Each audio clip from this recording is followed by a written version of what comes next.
Hello and welcome to the show. Just gonna make sure all my streams are proper.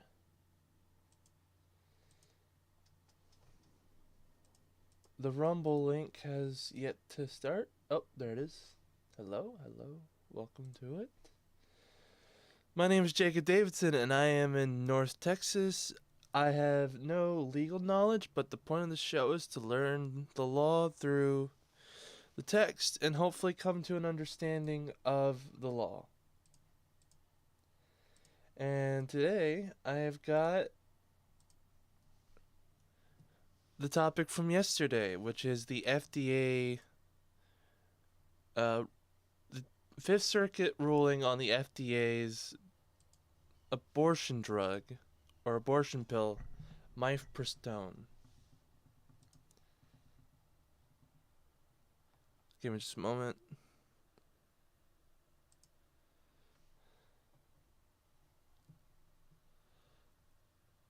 I'm making some investments right now, so I'm figuring things out.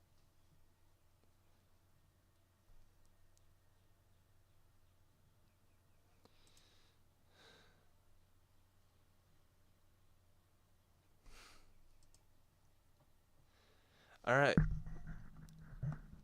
Sorry, it was a Twitter thing. I am pretty excited about streaming today. I learned that one of my Rumble videos were monetized. And it got almost 300 views. I need to go see if those views have gone up a little bit. That's great. I didn't think that would even happen at all. And before we get into any topic, if anybody shows up and gets to see this, my flavor of tea today is going to be the Princess Peach Oolong Tea. Let's see if that focuses. Hold on, I got a thing that can.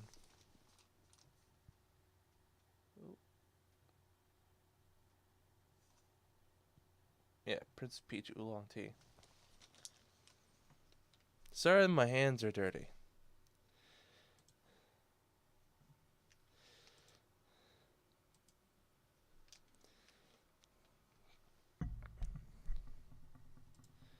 My content. A couple of these videos are ready to monetize.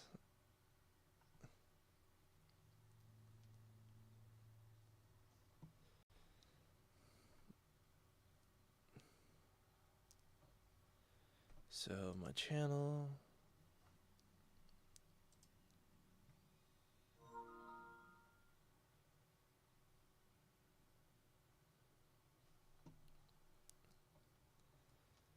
All videos.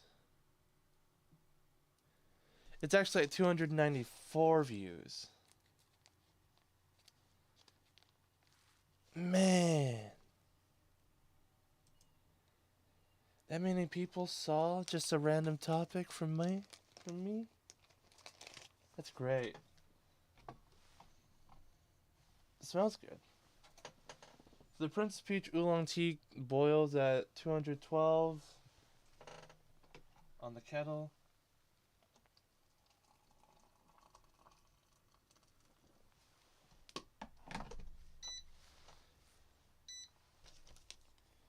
And it goes on for 3 to 5 minutes.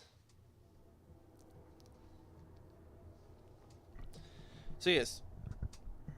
Hey, Plastic Zeus. Right.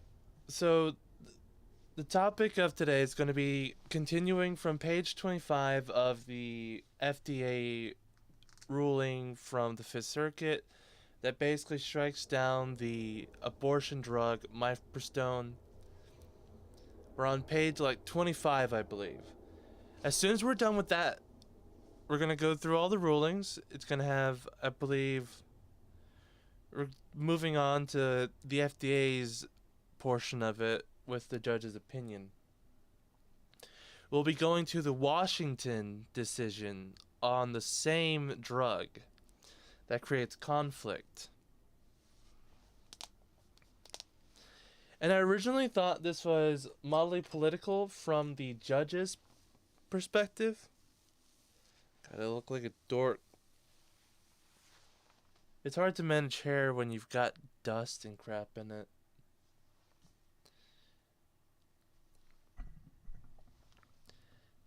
So I thought the judge was a little politically motivated at the start, and he might still be politically motivated, but he's not without reason today, or not without reason in his ruling.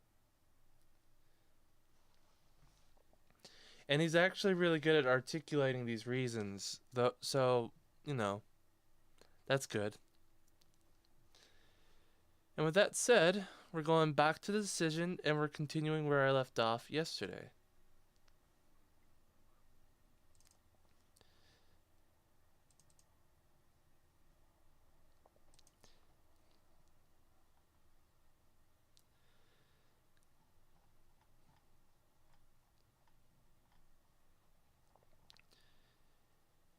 Alright, yeah.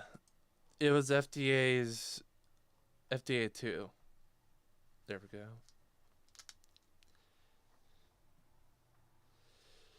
FDA's April 2021 decision on in-person dispensing requirements is not committed to agency discretion by law. Defendants also argued... Sorry. 6... The tea is ready.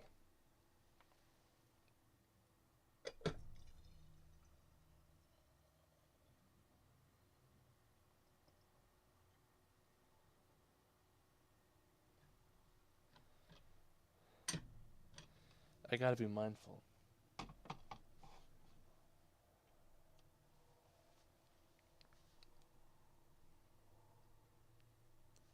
Oh yeah.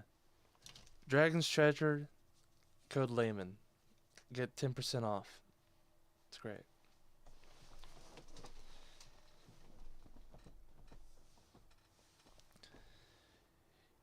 Alright, FDA's decision. Defendant also argued any challenge to FDA's decision regarding in-person dispensing requirements is foreclosed under Heckler v. Cheney. 470. This is a 1985 decision. Electronic filing number 28 at 30. In Heckler... Wait, am I being heard? Just making sure. Alright, good.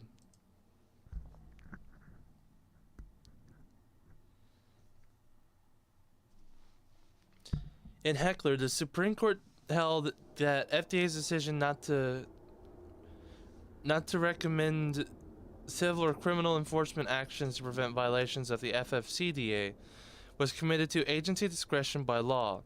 47 U.S. at 837 through 38.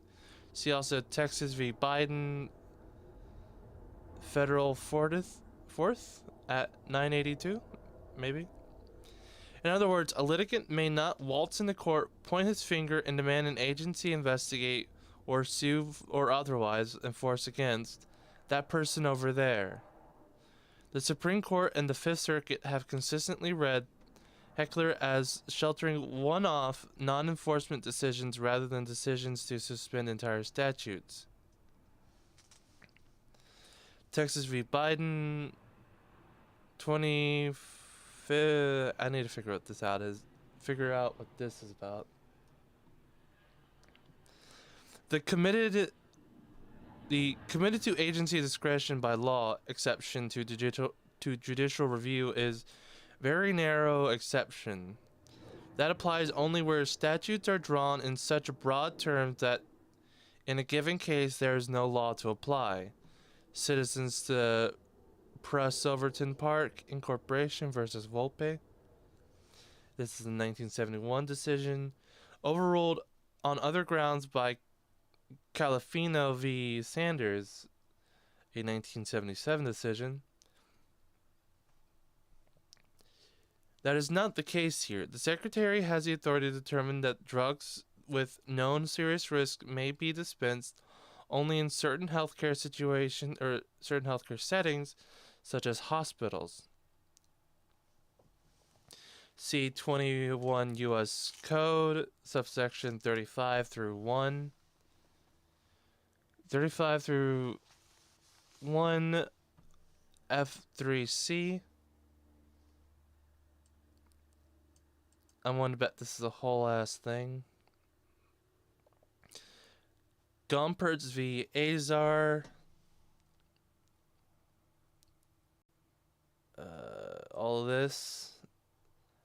I still need to learn how to read all this. These restrictions mandate that mifepristone be dispensed only in certain healthcare settings. Footnote 20. See also FAQs and risk assessment or risk examine. Risk something mitigation strategies. This is from yesterday. Risk evaluation and mitigation strategies. There we go. FDA drug risk evaluations. A REMS is required to ensure the drug is administered only in a healthcare facility with personnel trained to manage severe allergic reactions and immediate access to necessary treatments and equipment managing such events.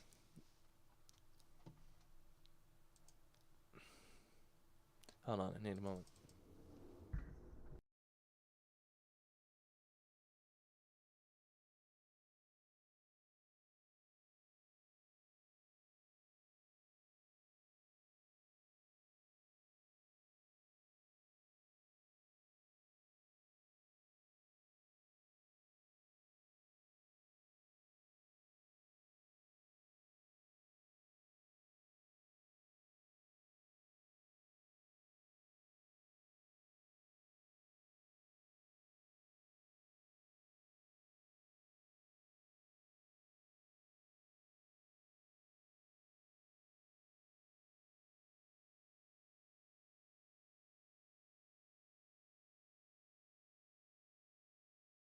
Sorry about that. The statute also provides other elements to assure safe use of dangerous drugs. 21 USC 355 through 1 F13 or F1, comma 3.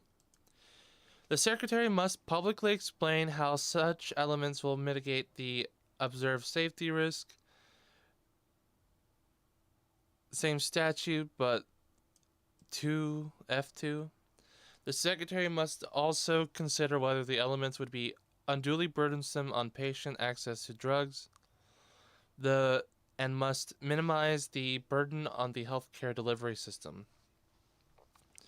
Additionally, the elements shall include one or more goals to mitigate specific serious risk listed in the labeling of the drug. 21 USC subchapter or subsection 355 1F3, and as the courts will later explain, federal law prohibits the mailing of chemical drugs. Thus, unlike in Heckler, there is law to apply to FDA's decision. See Texas v. Biden, 982, or at 982. The executive cannot look at a statute, recognize that the statute is telling it to enforce the law in a particular way or against a particular entity, and tell Congress to pound sand. And even if defendants have significant discretion in how they administer Section 355-1, that does not mean all related actions are immune to judicial review under Section 701A2 of the APA.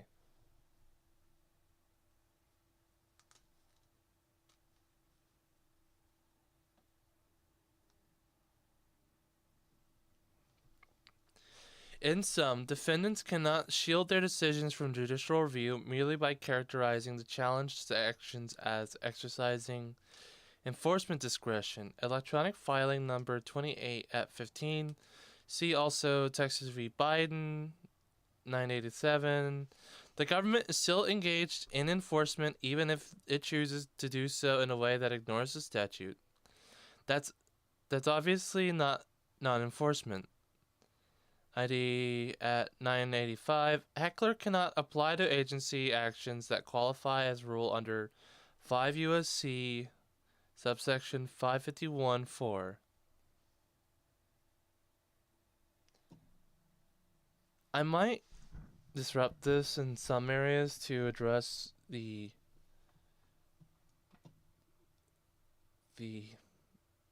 Ricada lawsuit going on. I wasn't able to watch the proceedings because I was asleep, unfortunately.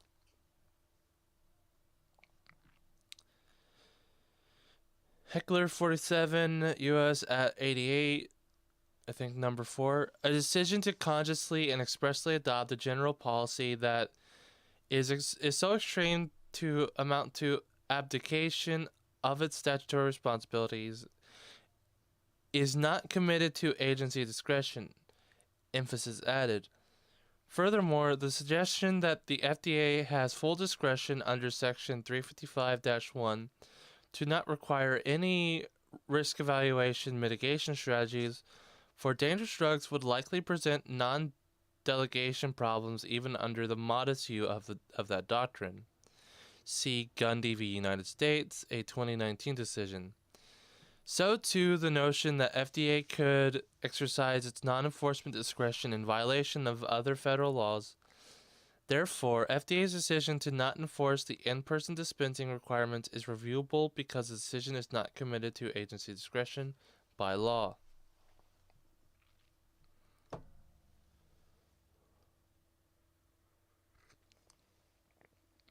Still pretty hot. I'll need to wait a little bit longer on that. All this is to say, the in-person dispensing requirements was bullshit, and they should not have ever been able to do that. Or the mailing, the requirement.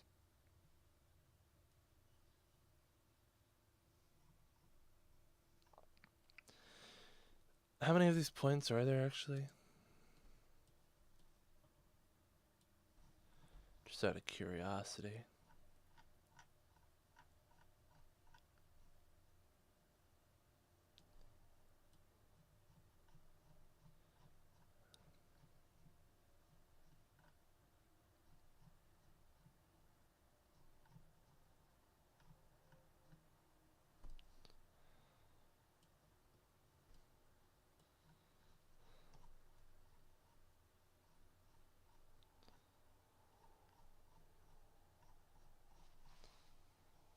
FDA, plaintiffs. Fuck it. I'll just read through the document. Plaintiff's failure to exhaust certain claims is excusable.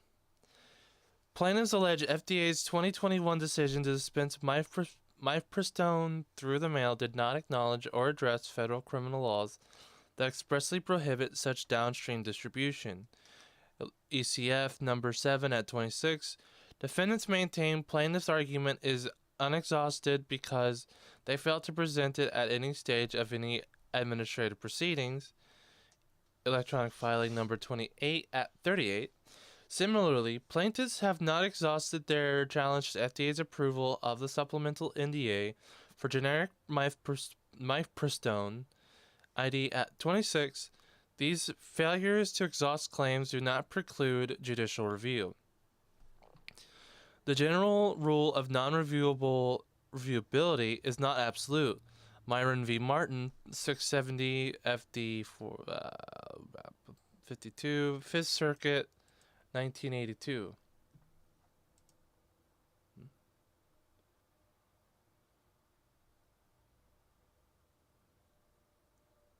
Blue wave vampires.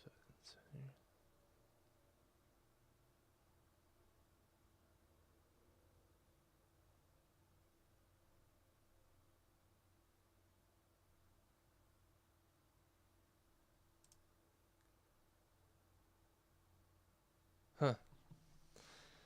Sorry, I saw a meme. The general rule of non-reviewability is not absolute. Myron v. Martin, a 1982 case.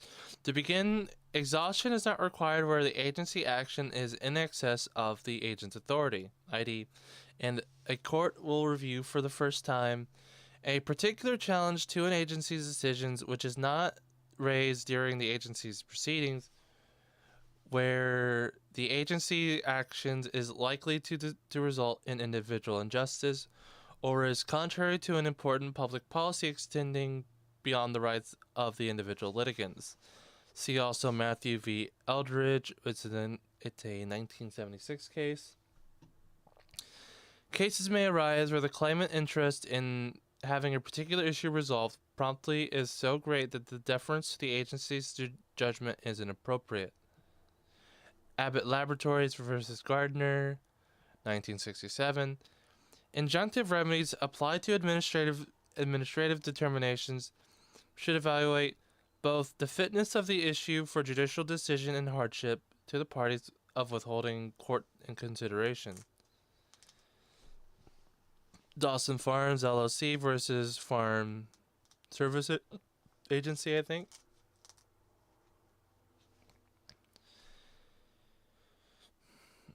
Exhaustion may be excusable when irreparable injury will result absent immediate judicial review.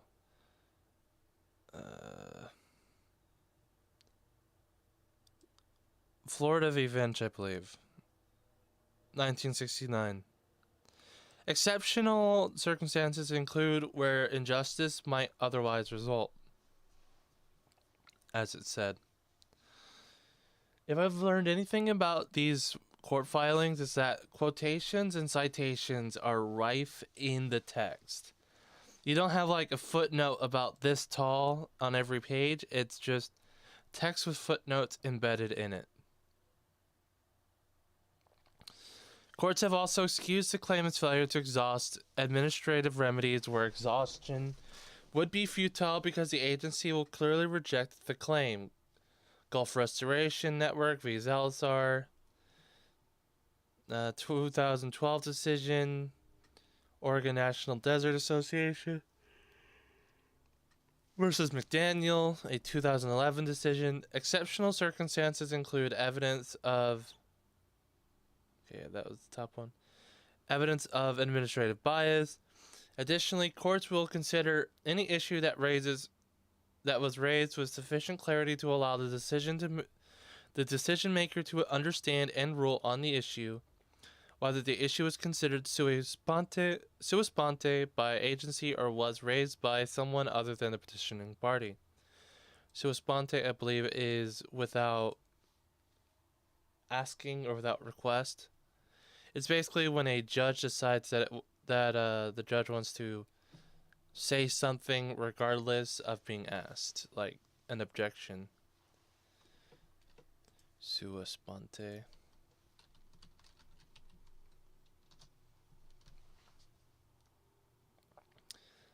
For one's own accord, voluntary, used to indicate that a court has taken notice to an issue on its own motion, without prompt or suggestion. Sua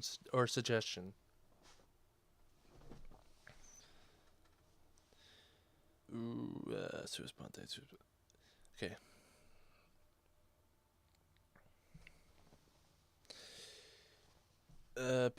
Pacific Choice Seafood, I believe, versus Ross. In short, there is no bright line standard as to when the requirement must be met. National Park and Conservation Association, Bureau of Land Management, 9th Circuit, 2010. Finally, administrative remedies that are inadequate need not be exhausted. Quake Independence, Joint Venture v. Federal Group, Loan Institution Corp., 1989. A lack of reasonable time limits in the claim procedures renders the procedures inadequate. Contrary to public policy... Oh, fuck.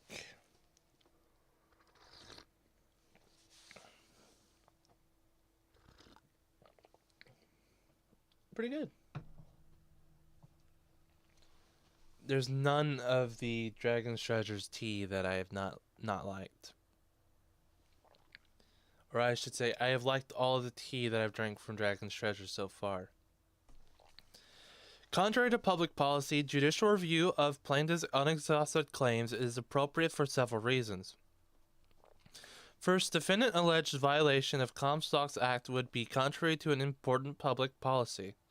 Myron 670 FD 2D. As a case, defendants rely upon explains the word abortion in the statute indicates a national policy of discontinuance abortion discontinuance discountenancing. Oh, I'm stupid. Indicates a national policy of discountenancing abortion as inimical to the national life. See Boers 29F at 2206. And 22 states filed an amicus brief arguing FDA's decision to permit mail-in chemical abortion harms the public interest by undermining states' abilities to enforce laws and on regulating abortions. Electronic filing number 11 at 17. This footnote reads, David S. Cohen, abortion pills, forthcoming 2024. Despite state laws, mailed medication abortion can cross borders in ways that undermine state laws. A new organization, Mayday Health, for example, focuses on those who live in states with abortion bans, giving users step-by-step instructions on how to set up temporary addresses in an abortion-permissive state and forwarding the mail into the banned state. It's basically straw purchases, but for abortion pills.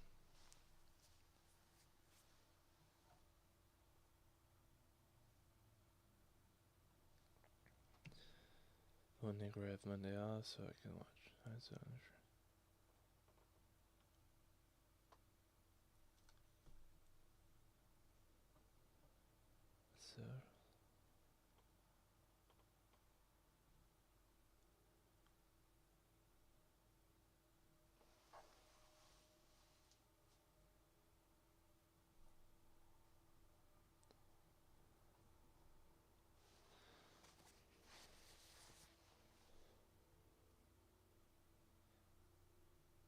man, the Ricada lawsuit is one hell of a thing. I hope I get to wrap this up quickly enough to go to that.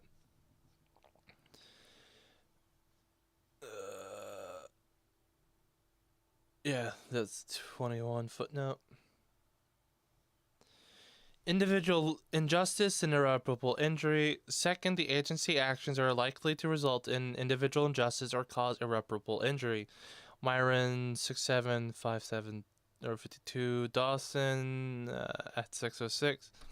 Plaintiffs allege many intense side effects and significant complications requiring medical attention, resulting from defendants' actions. 22. At least 4,213 adverse effects from the chemical abortions have been reported. See electronic filing number 96. But the actual number is likely far high.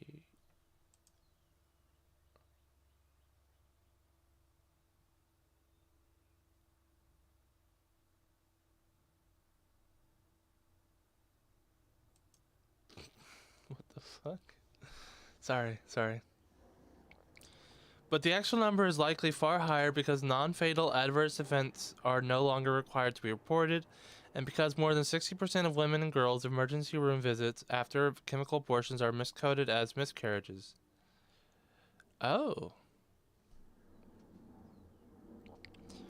Describing plaintiff's difficulty in submitting adverse event reports to mifepristone manufacturer Danco.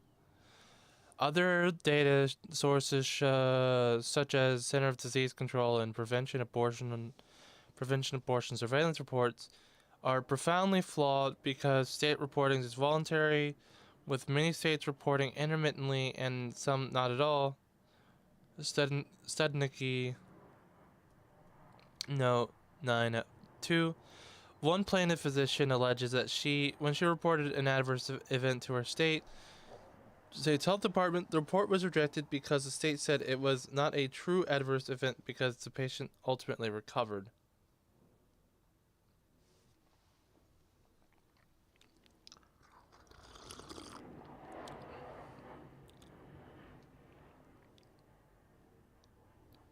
Science, everybody.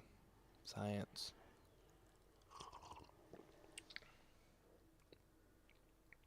He wasn't lying. You could taste the peaches in this. This is a Princess Peach tea. I was wondering what that flavor was.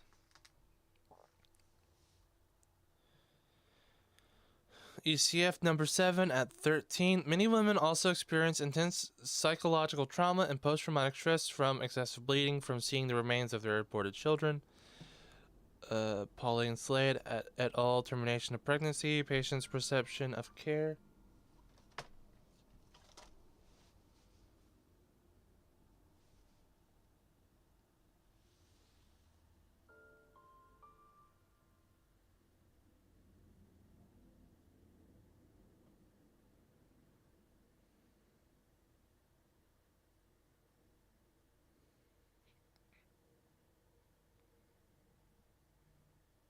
Sorry, hold on.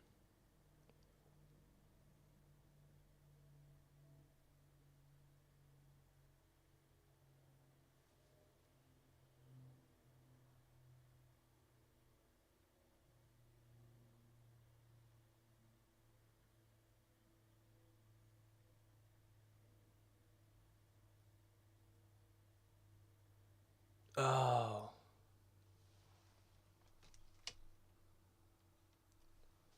Rip.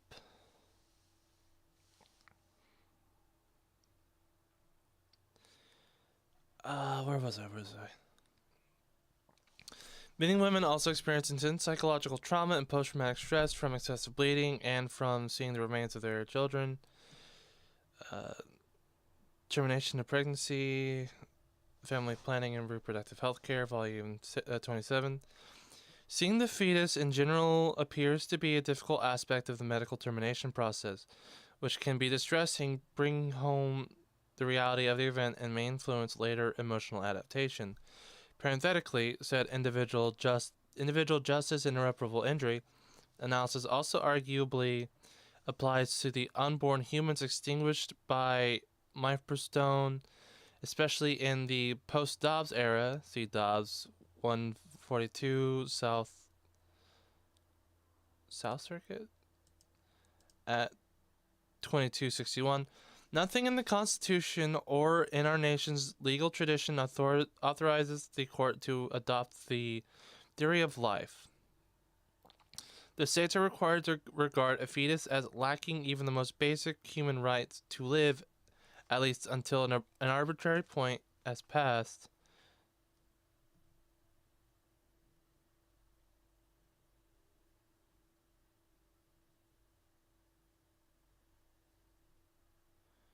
Nothing in the Constitution or in our nation's legal traditions.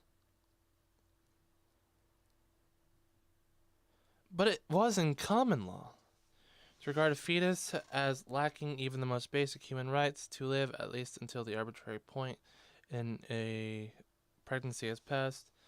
Brief of amicus curiae, scholars of jurisprudence John M. Finnis and Robert P. George, in support of petitioners, arguing unborn humans are constitutional persons entitled to equal protections.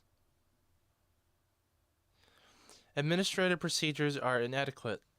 The FDA's combined response time of over 16 years to plaintiffs' two petitions shows their procedures have been inadequate. See Coit 4849 at 587. Bowen versus City of New York 476.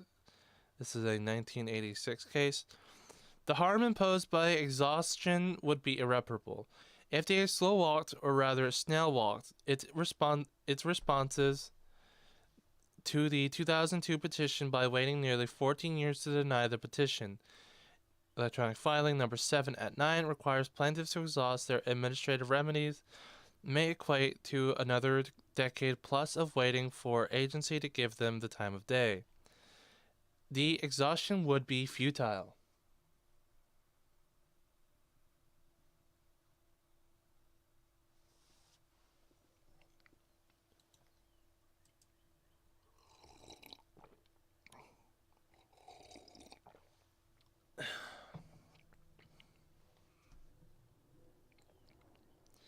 Alternatively, any attempt by the plaintiffs to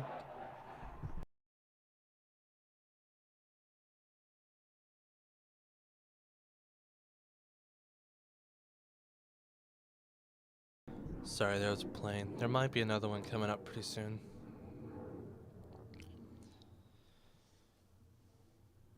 Would likely be futile, even if plaintiffs did not endure 16 years of delay, dawdle, and did their efforts would surely be futile because the administrative agency would clearly reject the claim. Gulf Restoration Network, 683 at 176. President Biden has emphasized the need to protect access to mifepristone. Said since the day of the court's decision in Dobbs, President Biden signed a memorandum ensuring access to medication.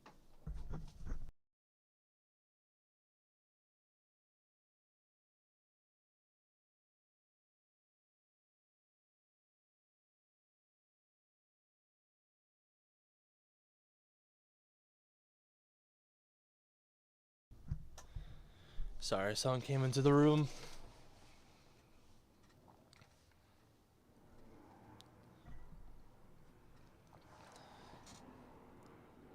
Signed memorandum on ensuring safe access to medication abortion. The White House, January 22nd, 2023. White House Gov Brief. It's this link. Probably a statement from the White House. It has that like pure white page. President Biden stated that protecting reproductive rights is essential to our nation's health, safety, and progress. Footnote 24. Memorandum further efforts to protect access to reproductive healthcare services. White House. Press.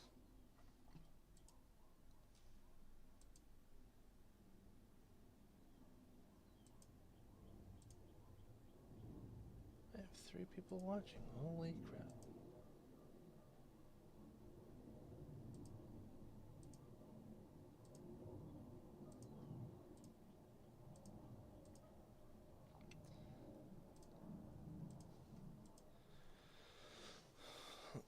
He also criticized states' efforts to impose restrictions on mifepristone because such efforts have stoked confusion, sowed fear, and may prevent patients from accessing safe and effective FDA-approved medications.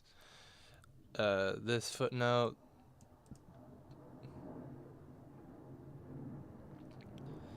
Thus, it is unlikely the FDA would reverse course on its mail-order abortion regimen. Electronic filing number 7 at 7. Defendant's position on the Comstock Act in this litigation only confirms that facts. See ECF number 2028 at 38. Plaintiffs misconstrue the Comstock Act 2026.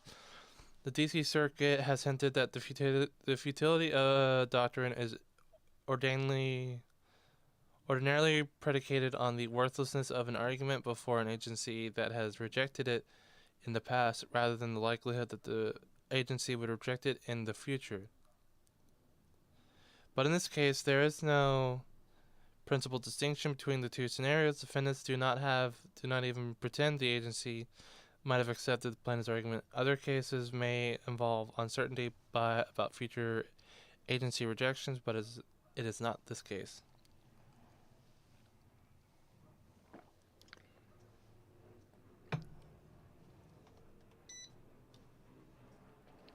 I will take this moment to small break from the reading Get the kettle up to temperature.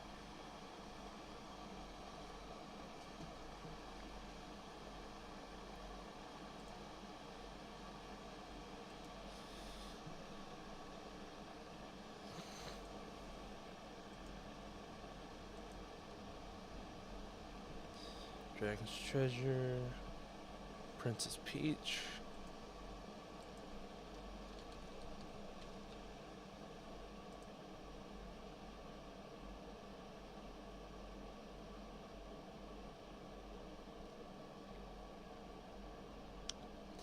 You can rebrew the Princess Peach about 3 to 4 times.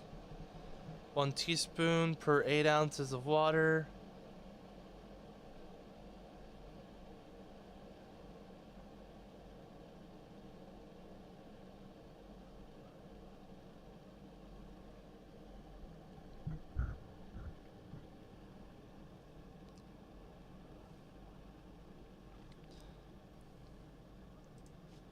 Yeah, I should probably bring this into my ordinary viewing.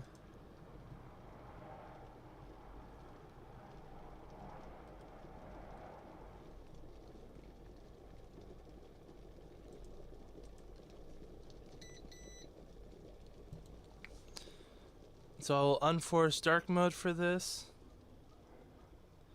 This is the Dragon's Treasure. This is who I am affiliated with.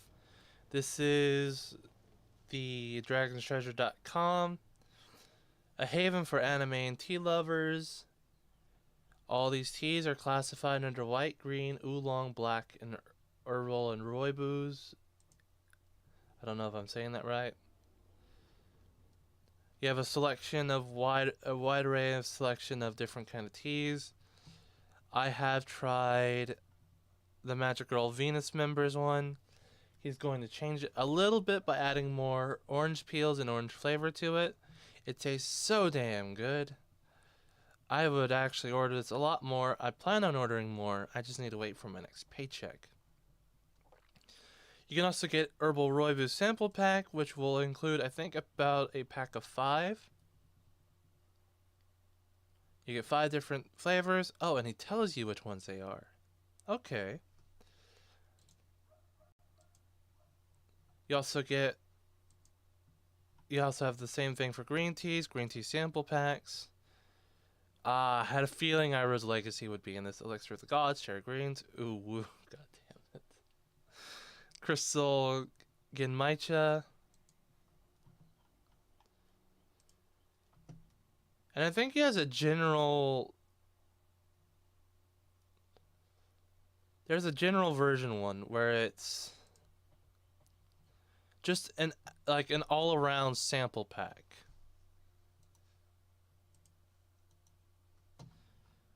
Tea of the month. Which one is the tea of the month?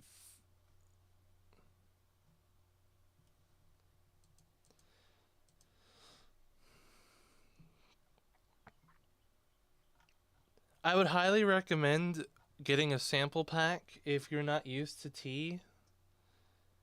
If you're interested in these teas, because it is very much worth the price, worth it because it tastes good. I have been drinking it basically every stream that you see. I do not stream without it.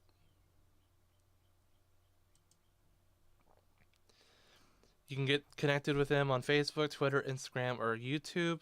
He has just opened up a Twitter account, I believe. Treasure Teas. Dragon's Treasure. The Dragon's Tea on Twitter. Give him a follow. Make sure you look at his stuff. He has all of his information right here. He follows pretty base people. He's pretty funny. He's a hard worker too. Oh, fuck. What did I just see? That was on my Twitter. But yes, go to the Dragon's Treasure and use code LAYMAN. And that's how you get 10% off on any purchases.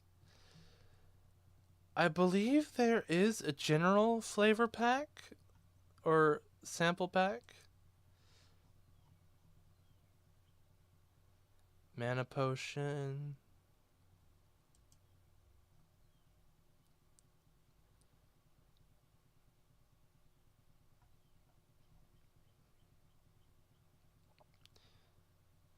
And if you're interested in further savings on your purchases, he has different discount codes. Wyvern, Drake, you get your own little discount with your code. It'll be associated with an account that you apply to the. You have to basically sign up for it on the site. It'll be assigned to an account. You'll have to talk to him, and he'll put the code there, and that's how you get your percentage off. And obviously, with this, you get your own custom code. You get to do 10% off, get 5% back, and that is what I have.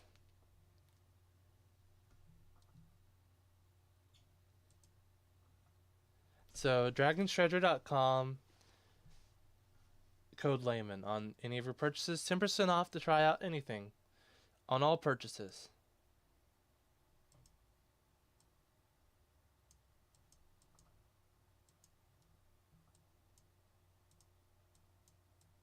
No way.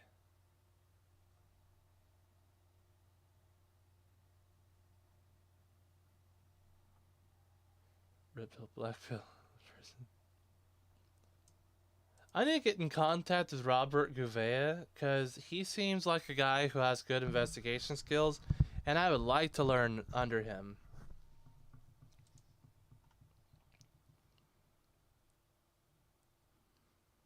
Alright, back to the document. I believe we're at E. Comstock Act was raised with sufficient clarity. Finally, the Comstock Act was issued with sufficient clarity. Ross 976 at 942. This is because one at 2019 petition requested FDA to retain the in-person requirement. Oh, right. This is what I was planning on doing.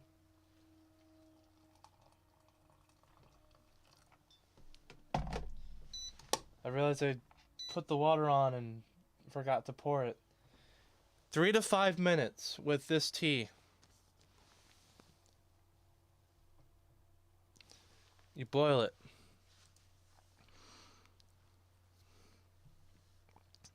The 2019 petition requested FDA to retain an in-person requirement for the dispensing of chemical abortion drugs.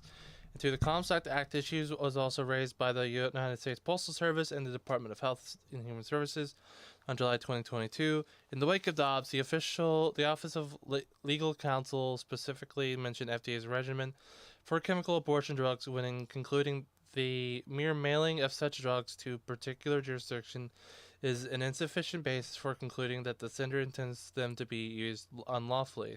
LLC memo at 1. This shows not only that the issue was raised with sufficient clarity, but also the futility of raising the issue for the agency. Therefore, plaintiff's failure to exhaust their claims does not preclude judicial review. It was also raised by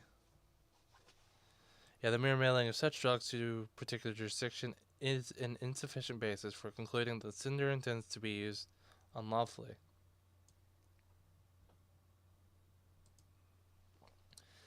Plaintiffs' challenge to FDA's 2021 actions have substantially likelihood of success on the merits.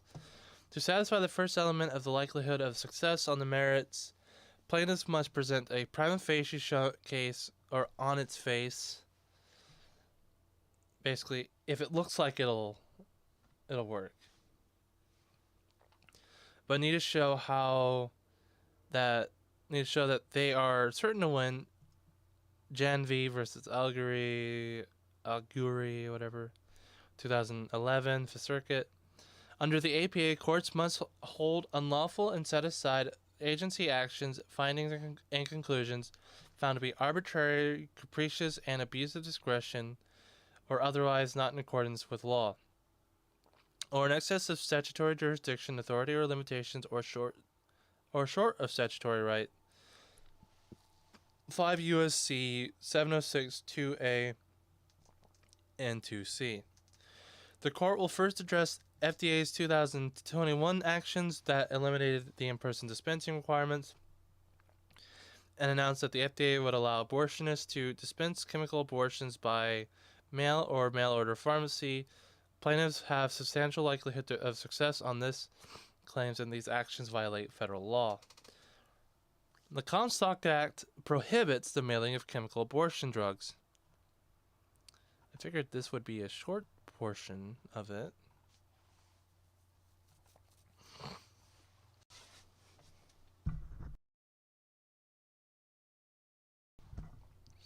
The Comstock Act declares every obscene, lewd, lascivious, indecent, filthy, or vile article, matter, thing, or device, or substance to be non-mailable matter that shall not be conveyed in the mails or delivered from any post office or by any letter carriers.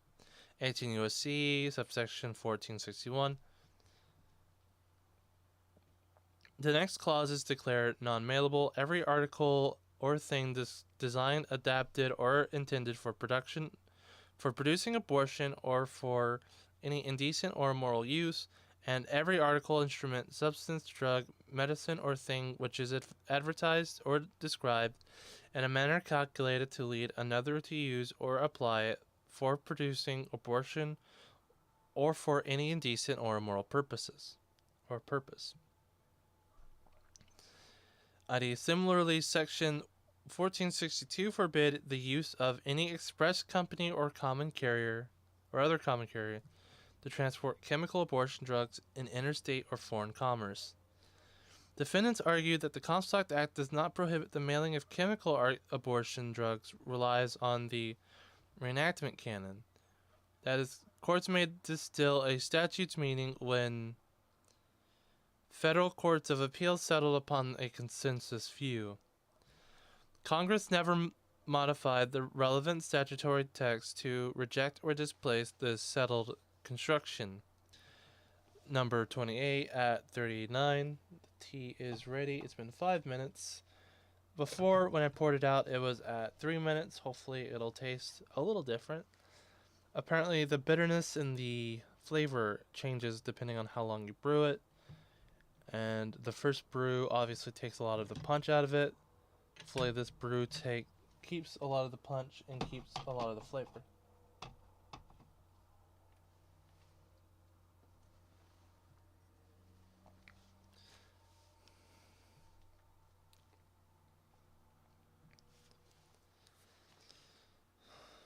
This purported consensus view is that the Comstock Act does not prohibit the mailing of items designed to produce abortion where the sender does not intend them to be used unlawfully.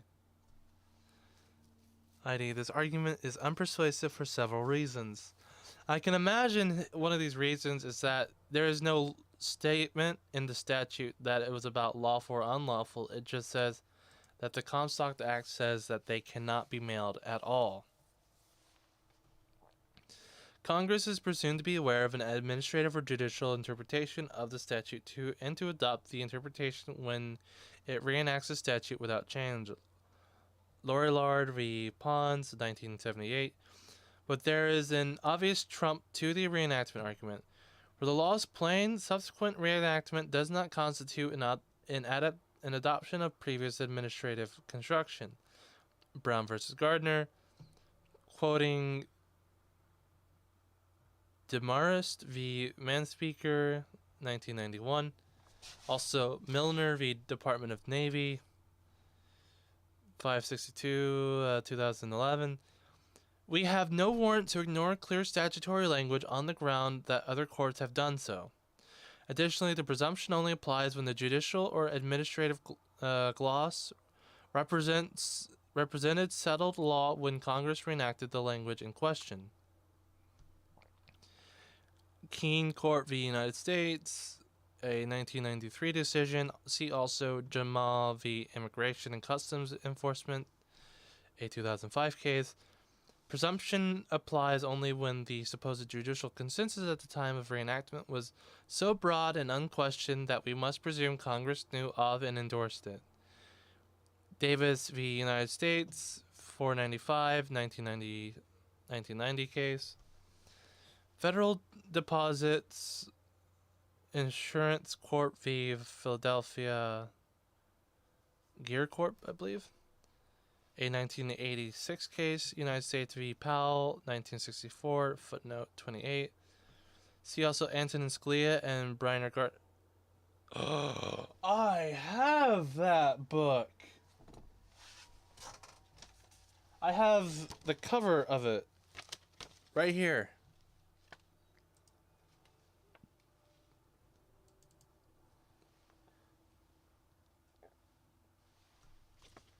Interpretation of legal text. Hold on, I'll go find the actual book. There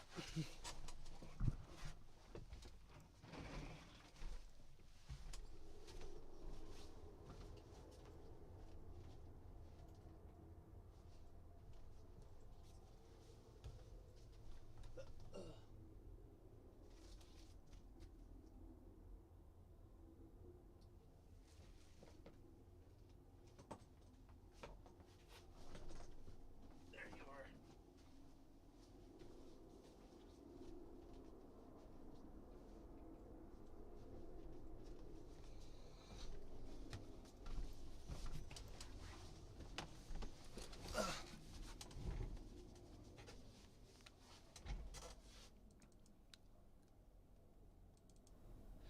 I've never been more proud. This is great.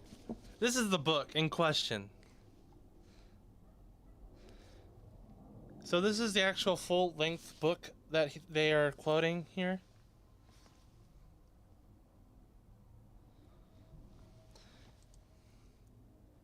So this statute here, see also Antonin Scalia. Legal text 325 is what they mentioned.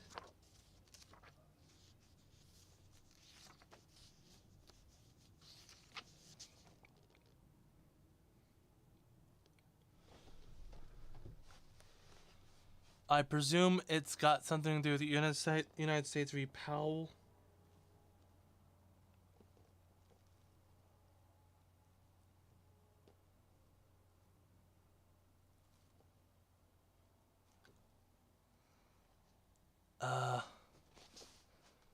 But I know how numerous the lower courts must be.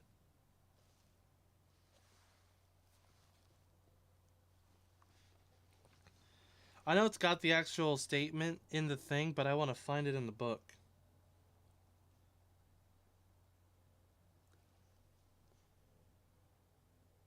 But how numerous the lower court's opinions must be.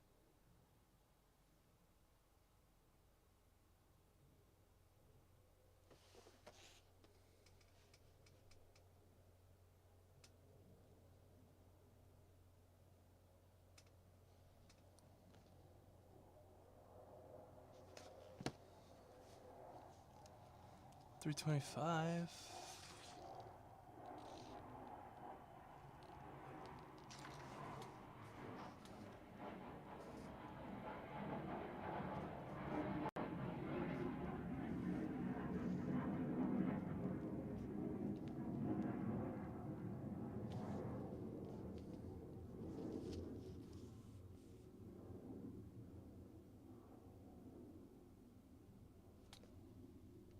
Crap.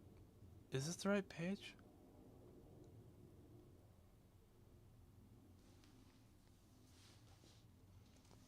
Permanent long-standing administration. Crap. I don't know if this one's citing this book or not, or this version of the book.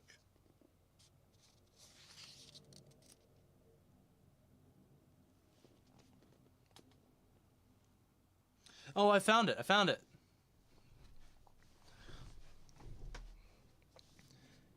And it ends there. Okay. But how numerous must the lower court opinions be, or how prominent and long-standing the administrative interpretation to justify the level of lawyerly reliance that justifies the canon? Or it's all question form, but how numerous must the lower court's opinion be? How prominent and long-standing the administrative interpretation to justify the level of lawyerly reliance that justifies the canon? What about two intermediate court decisions? We doubt, though some cases have relied on just a single indeterminate court decision,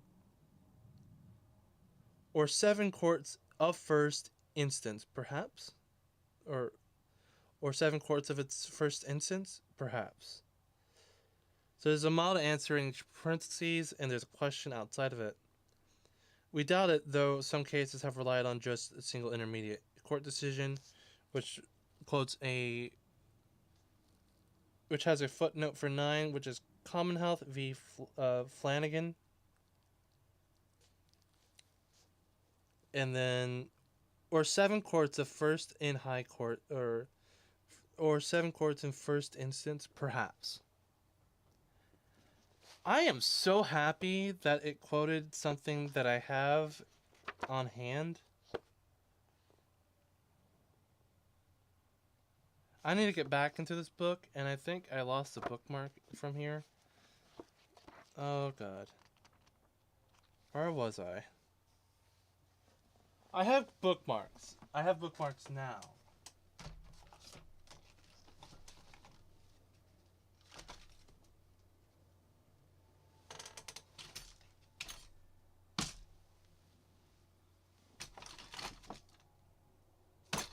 There they are. These little magnety ones. They clasp onto the page.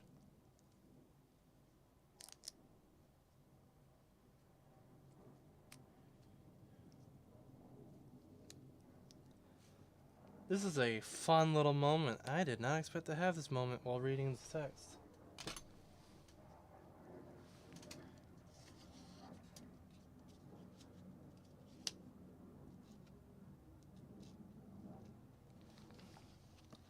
This book promotes an originalist view of the Constitution. Wait a minute. Damn it. Forgot about that.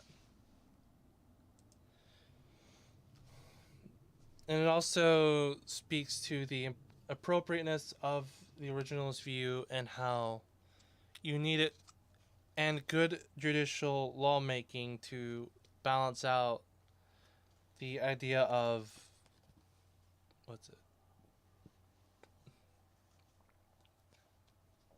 as Gosney states, projective rights establishing.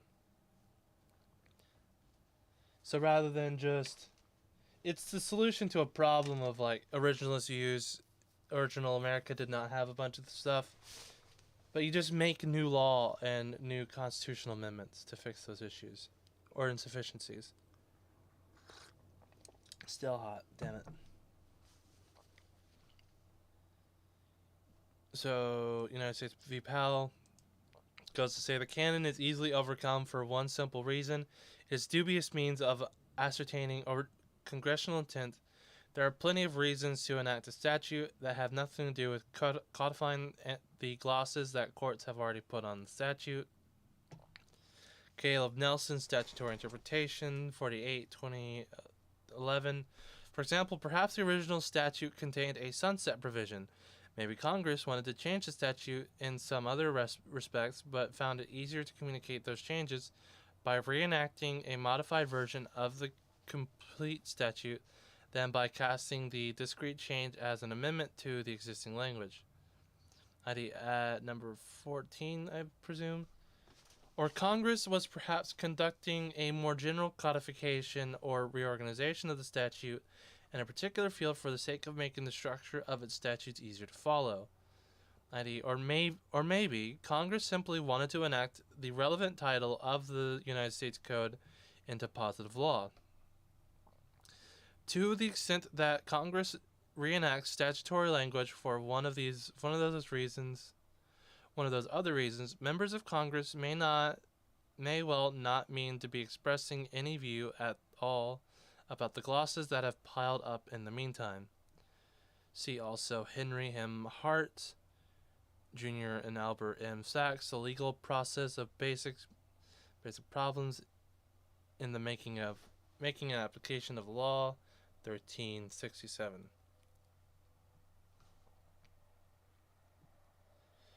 William N. Eskridge Jr. and Philip P. Frickery or Fricke,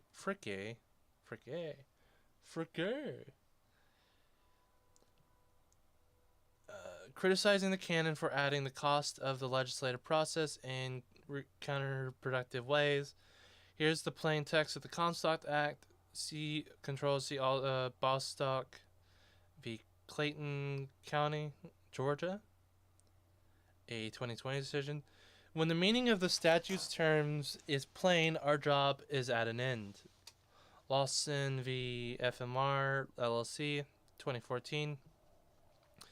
Absent any textual qualifications, we presume the operative language means what it appears to mean. The Comstock Act declares non-mailable every article, instrument, substance, drug, medicine, or thing which is advertised or described in a manner calculated to lead another to use it or apply it to producing abortion. Abortion italicized. 18 U.S.C. subsection 1461 emphasis added. It is indisputable that chemical abortion drugs are both drugs and are for producing abortion. Therefore, federal criminal laws declare they are non-mailable. See Texas v. Becerra, 2022 decision in August. Federal law bars the importation or delivery of any device or medicine designed to produce an abortion. The statute plainly does not require intent on the part of the seller that the drug be used unlawfully. To be sure, the statute does contain a catch-all provision and that prohibits the mailing of such things for producing abortion or for any indecent or immoral purposes. 18 U.S.C. subsection 1461. Emphasis or is almost always disjunctive. Disjunctive definition. A lack of correspondence or consistency, the relationship between two distinct alternatives. Local disjunction says they're not. Is almost always disjunctive. Okay. Inkino Motor Cars LLC versus Navarro.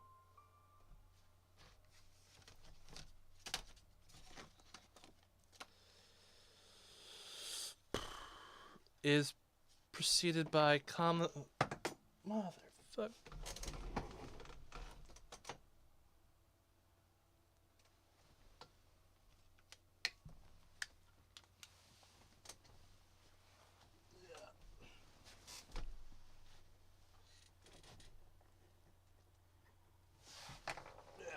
There we are.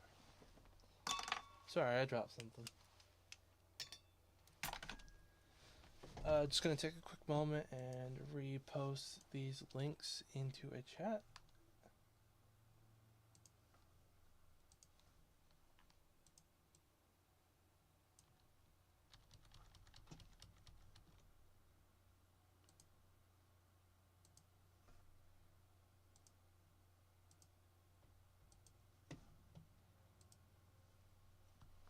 God, it's so great. I have 5 people watching. I love it. It's great.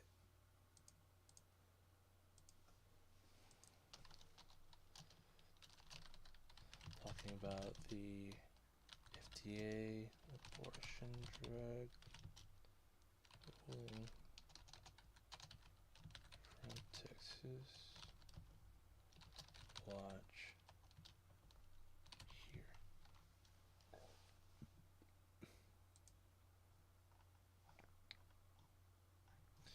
Alright, that will put me back on the show. They're gonna call me mean things, and I am fine with that. Because what is the purpose of having this chat if not to be called mean things?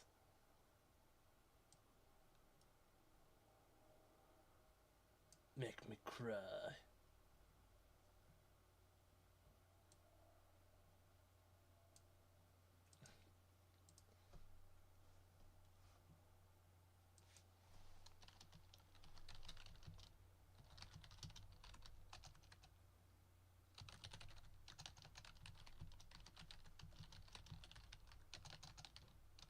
Putting it out there.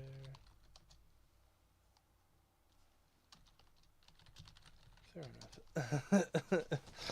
Also, do not care. Rip. There goes all of the ego.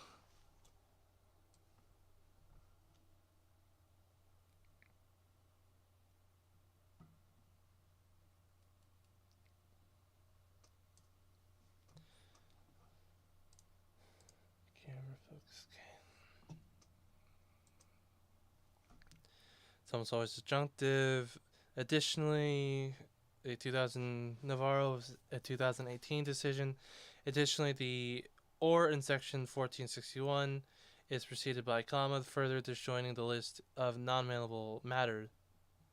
Thus the court does not read that the or as an and. Similar, the act requires that defendant knowingly use the mails for mailing of anything declared by the act to be non-mailable.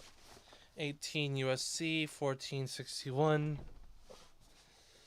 A defendant could satisfy this mens rea, or criminal intent, as it were, requirement by mailing mifepristone and knowing it is for producing abortion.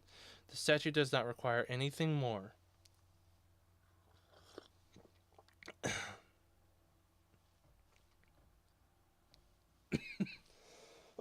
Why did it have to go down the wrong hole?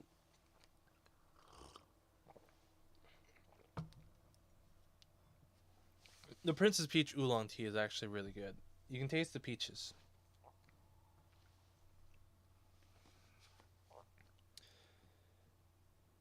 Nothing more is required. See United States versus Lamont, where Congress intends to legislate a specific intent crime. The statute typically uses the phrase "with the intent to," internal marks omitted. Even if the statutes were ambiguous, the legislative history also supports this interpretation. 29, or footnote 29. This court views the legislative history as mere evidence of the ordinary public meaning of the current statutory language. See Antonin Scalia, Matter of Interpretation. 17.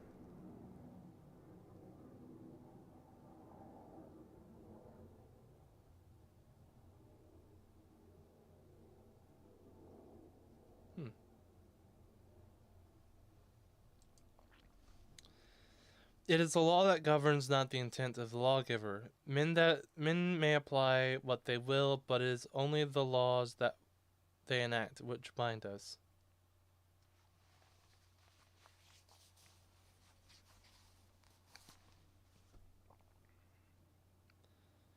That was footnote 29 here. See HR Rep number 91 through 1105 at 2, 1970. Existing statutes completely prohibit the import, interstate transport, and mailing of contraceptive material or the mailing of advertisements or information concerning how or where such contraceptives may be obtained or how conception may be prevented. Congress unsuccessfully tried to modify Section 1461 to prohibit mailing drugs intended by the offender to be used to produce an illegal abortion.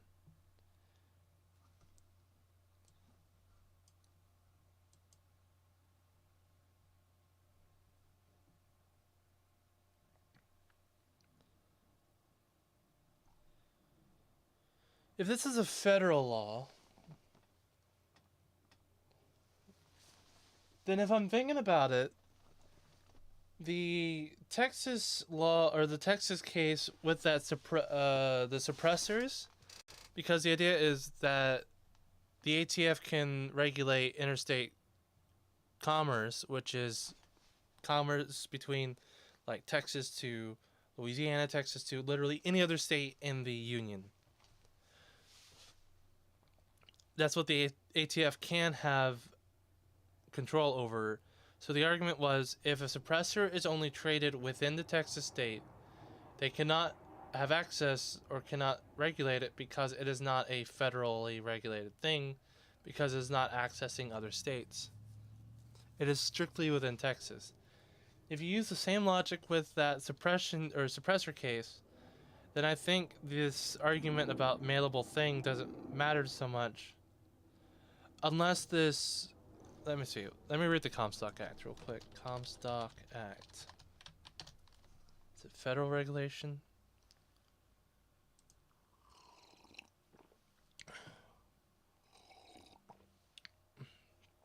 Comstock Acts were a set of federal acts passed by the United States Congress under grant.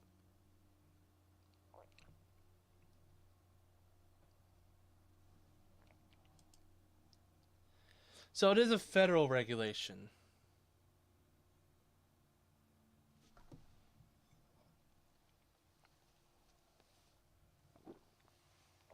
Sorry, this tea is damn good.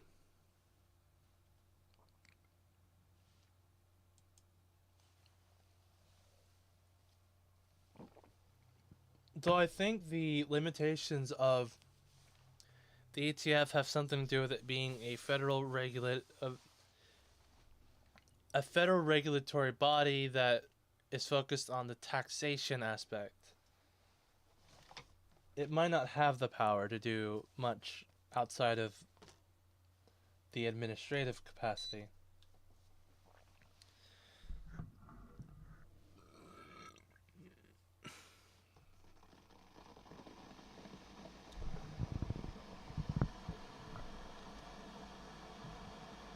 Where was I?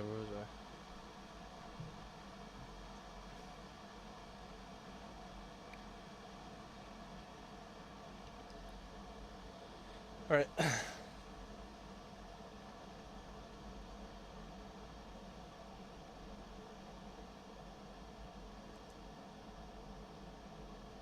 What is?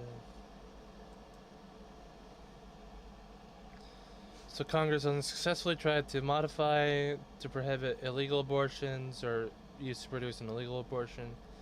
See rep of subcommittees of criminal justice, 95 Congress, 1978. Kavanaugh J. dissenting, in the face of unsuccessful legislative efforts, judges may not rewrite the law simply because of their own policy views. Footnote 30. Bostock's majority opinion warns that speculation about why a later Congress declined to adopt new legislation offers a particularly dangerous basis on which to rest an interpretation of an existing law different and earlier Congress did adopt. 1747, but the opinion does not suggest judges can rewrite law. Instead, Bostock's stated rationale was that the disputed term was implicit in the statutory text all along. No such textualist analysis could plausibly justify defendants' interpretation of the Comstock Act, and defendants offer none.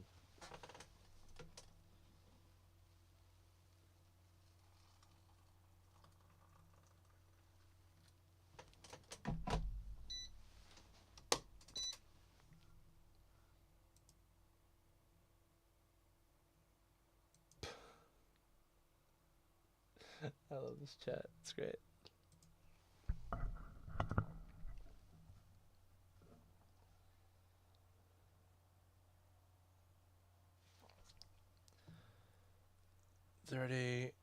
In fact, the House Subcommittee report on the proposed amendment acknowledged the plain meaning of the plain meaning of the statute under current law, and the offender commits an offense whenever he knowingly mails any of the designated abortion materials, and the proposed amendment would require proof that the offender specifically intended that the mailed materials be used to produce illegal abortions. footnote 61. It's a communications that, I guess it's a transcript of the communications. If Congress believed the statute already contained the intentionality requirement gloss in prior reenactments, there is little reason why Congress would amend a provision to include that requirement. Defendants aver plaintiff aver definition state or assert to be the case alleges as fact support plea. Cool. So defendants state or assert to be the case. Plaintiff's interpretation of the Comstock Act is foreclosed by the FDA or Food and Drug Administration Amendment Act of 2007. For one reason, Congress was well aware that its direct mifepristone pre-existing distribution scheme to continue and enacting the FDAAA ECF 28 at 40, but neither critics of the FDA's 2000 approval of mifepristone nor anyone else in the Congress debate mentioned the Comstock Act OLC memo at 7, number 8. See also in Ray Lively, 2013. Repeals by implication are disfavored and will not be presumed unless the legislature's intent is clear and manifest. Because the Comstock Act is not even implicitly mentioned in the FDA's enactment, there is no repeal by implication, and in any case, defendants' arguments based on legislative history cannot overcome clear statutory text. Consequently, reenactment of the Comstock Act does not constitute an adoption of prior constructions because the law is plain, Brown 5513, 1994. Even if it were not the case, the reenactment canon does not apply here because the relevant judicial glosses do not represent a broad and unquestioned consensus. JAMA 359, defendants rely heavily on the LLC memo. Oh shit, what is the LLC memo? OLC memo? Office of Legal Counsel, okay.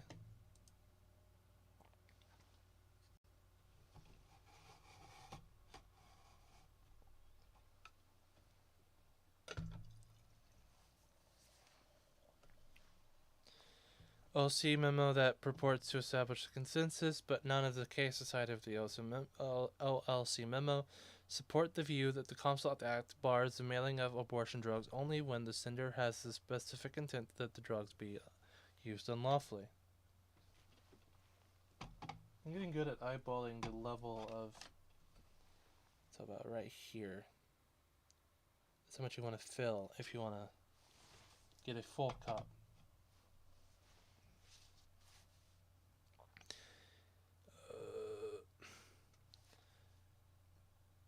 But none of the cases cited in the LLC memo support the view that the Comstock Act bars the mailing of abortion drugs only when the sender has the specific intent that the drug be used unlawfully. On the contrary, the Seventh Circuit reasoned that the word abortion in the context of the Act indicates a national policy of discountenancing abortion is inimical to the national life. Boers 964 Boers further declared, "It is immaterial what the local statutory definition of abortion is, what acts of abortion are included or what excluded."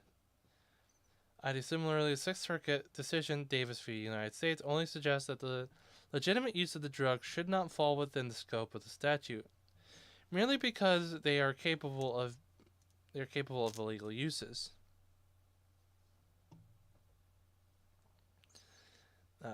62 FD 2nd 6th Circuit 1933. In other words, the Davis holding reflects the position that legitimate uses beyond the purpose the statute condemns, should be excluded from the scope of the statute, not that whatever uses are lawful under the state state law should be. ECF number 114 at 10.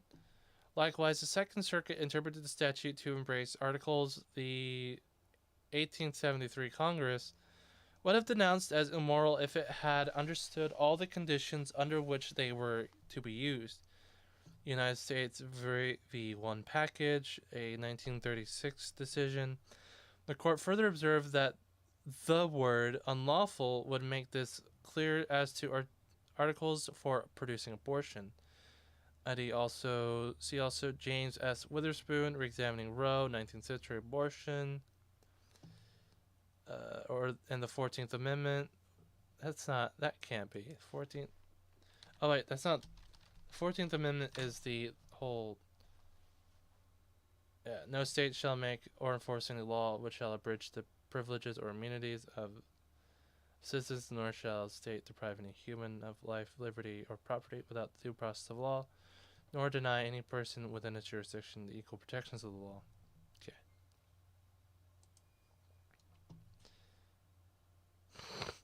The abortion statutes in the 14th Amendment. Explaining that 30 of 37 states had statutory abortion prohibitions in 1868, just 5 years before Congress enacted the Comstock Act. Defendants maintain the legality of the agency actions needs to be judged at the time of the decision, all of which occurred when Roe and Casey were still good law.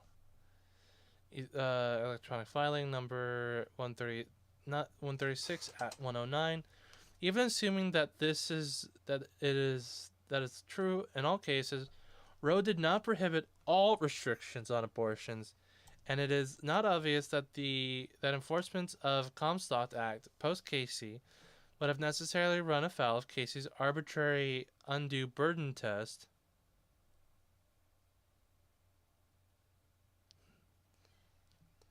Dobbs 142 at 2266. Therefore, there is no reason why the act should not have been at least considered. In any case, the Comstock Act plainly forecloses mail order abortions in the present, and defendants have stated no purpose or no present or future intent of complying with the law. Defendants cannot immunize the illegality of their actions by pointing to a small window in the past where those actions might have been legal. In sum, the reenactment canon is inapplicable here because the law is plain. Even if that were not true, the case relied on in the OLC memo do not support defendant's interpretation, and even if they did, a small handful of cases cannot constitute the broad and unquestioned consensus required under the reenactment canon. Therefore, plaintiffs have a substantial likelihood of prevailing on their claims that the defendant's decision to allow the dispensing of chemical abortion drugs through mail violates unambiguous federal criminal law. FDA's 20... Okay, yeah, real quick. See where I'm at. I have 1 hour 30 minutes. When did I bring up Dragon's Treasure?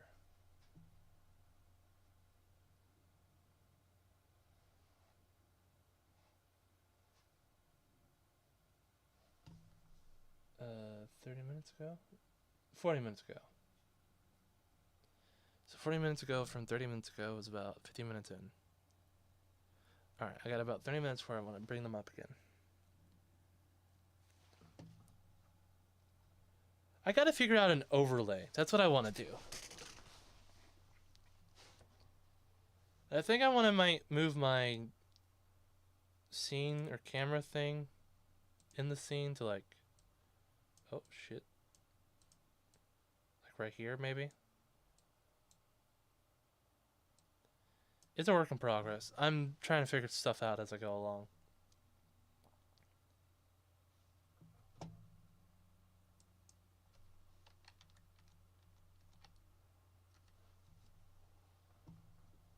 You probably saw that, though. Damn it.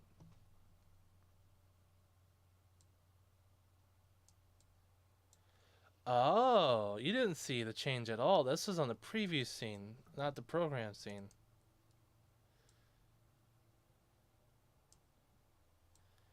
Studio mode is great. I love it. Yeah, you didn't see any of the shenanigans that happened behind the scenes.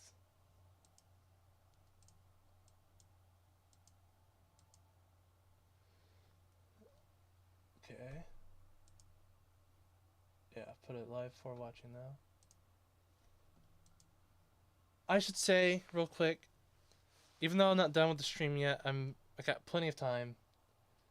Thank you to anybody who comes to watch. Thank you for coming to watch me live. I greatly appreciate any of the views, any of the comments. My surprise earlier was that I was even monetized on the video, on the Fifth Circuit video that I posted, or that I did earlier. And that video has almost 300 views. Monetized and almost at 300 views. And this current one is at 34 views in total throughout the stream. Hold on, I'm updating it real quick. Somehow this has 34 views, even though it's not 34 live watching. That makes sense that people zone in and out. If you like what you're seeing, please follow. And if you don't, that's fine. I hope to see you again at some other time if you have a mild interest of coming back.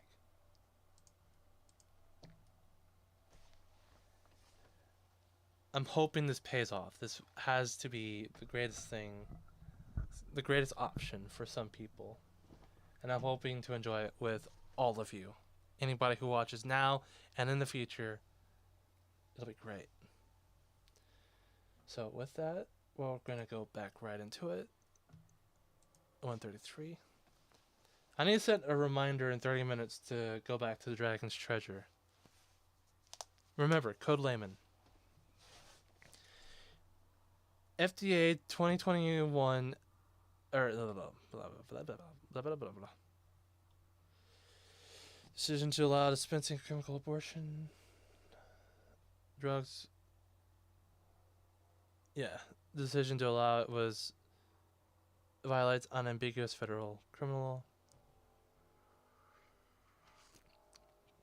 Still hot and at the brim.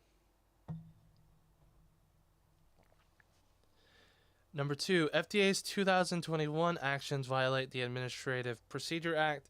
Because the FDA's 2021 actions violate the Comstock Act, they are otherwise not in accordance with law, 5 U.S.C. subsection 706(2)(a). Additionally, the actions were likely arbitrary and capricious. The FDA relied on FDA's adverse event reporting system data despite the agency's 2016 decision to eliminate the requirements for abortionists to report non-fatal adverse events. Electronic filing number 7 at 25. The defendants maintain that plaintiffs offer no explanation for why it is impermissible to rely on the data reported. ECF number 28 at 33. The explanation should be obvious.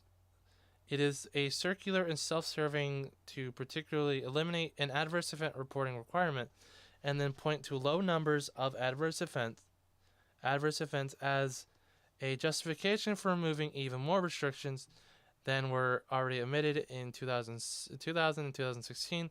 In other words, it is a premeditated conclusion in search of non-data, a database designed to produce a null set, but even if FDA's explanations were well-reasoned, the actions would still run afoul of the Comstock Act and therefore violate the APA.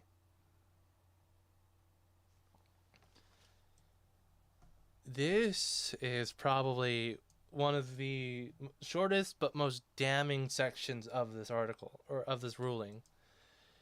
They wanted to make a ruling that favored their opinion or their side, so they set it up to be that way.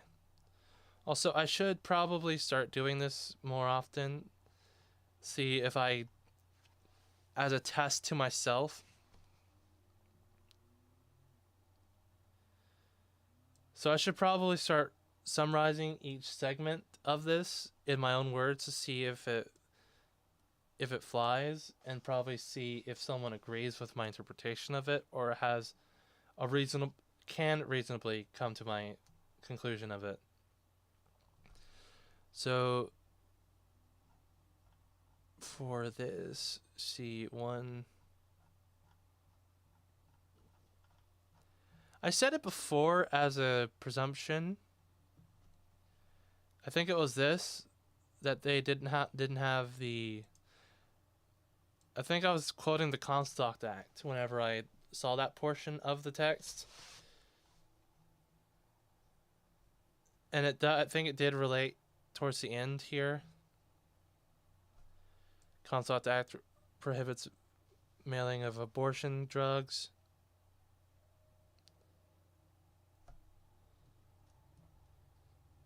Right. So they started using 2021 actions, and I'm thinking they're going to go back in time now. We'll first address the 2021 actions, and we'll probably from here go. Yeah. Plaintiffs' challenges to pre-FDA or FDA's pre-2021 actions have substantial likelihood of success on the merits. Yeah. So they did not have the procedure or actions did violate the Administrative Procedure Act because not only did they not follow the Comstock Act, they changed the definition and changed requirements, and then reported positively in the face of the lowered requirements to get what they want.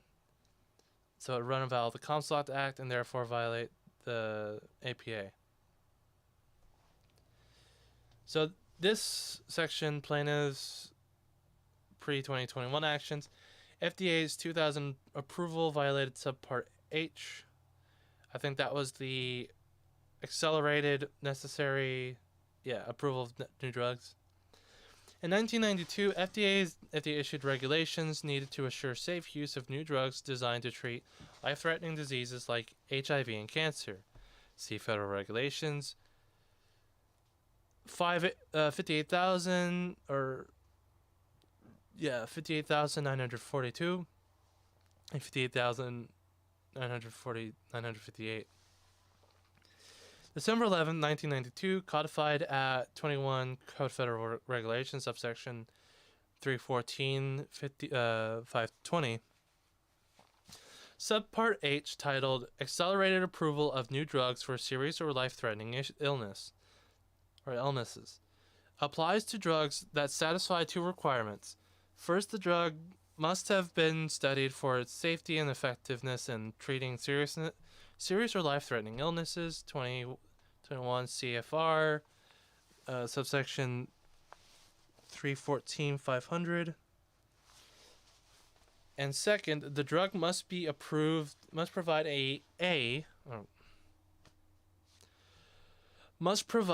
a meaningful therapeutic benefit to patients over existing treatments. i.e., these rules are promulgated by FDA as part of an attempt to correct perceived deficiencies in FDA's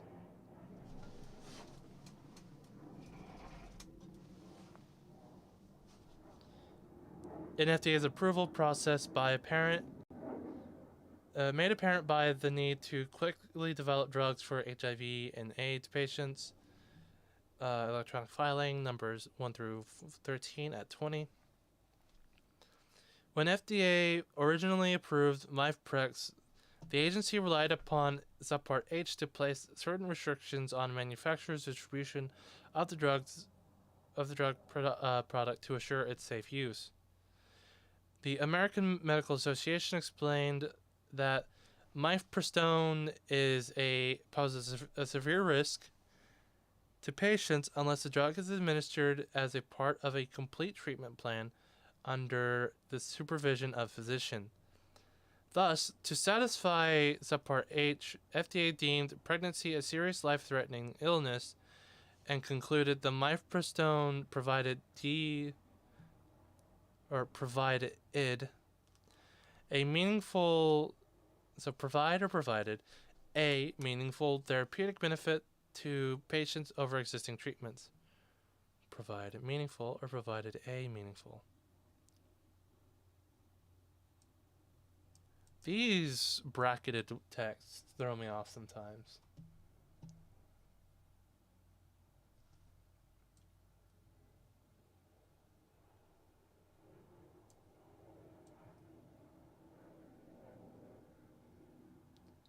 I think I'll do that from here on to get a, yeah. Sorry, I'm changing my layout sometimes to better see things. I need a third monitor, like right here. It'll be great.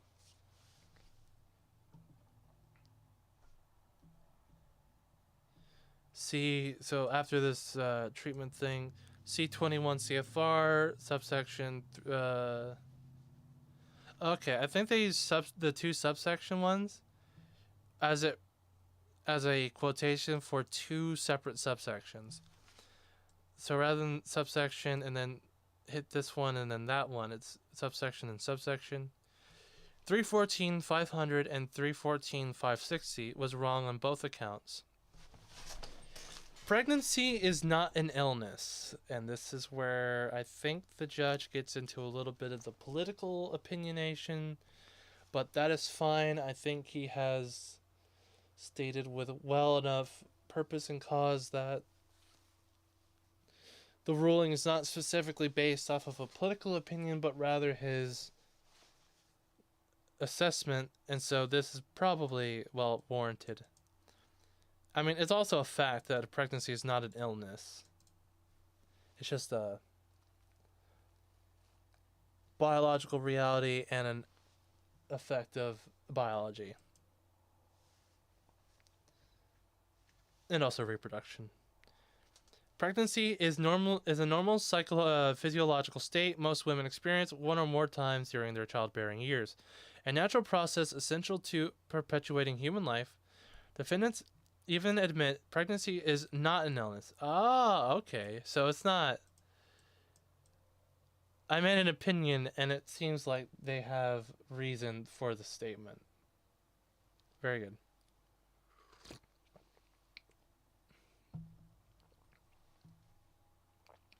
FDA claims the final rule explains Subpart H was available for serious life-threatening conditions, whether or not they were understood colloquially to be illnesses.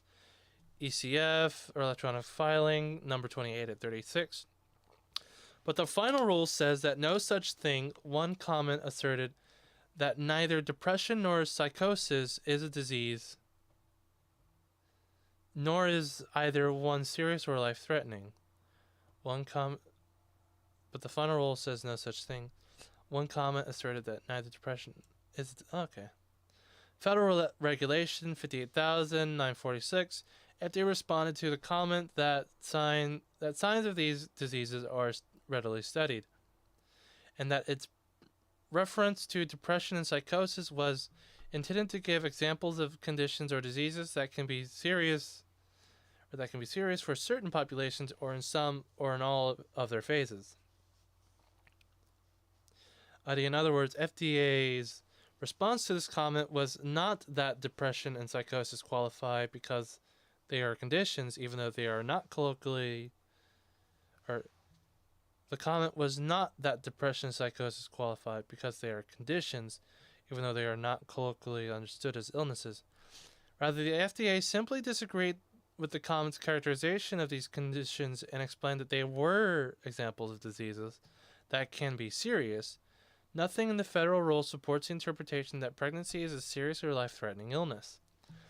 FDA's 2016 denial of 2022 petition is similarly persuasive. For example, FDA noted that approximately 50% of pregnancies in the United States are unintended and that unintended pregnancies may cause depression and anxiety.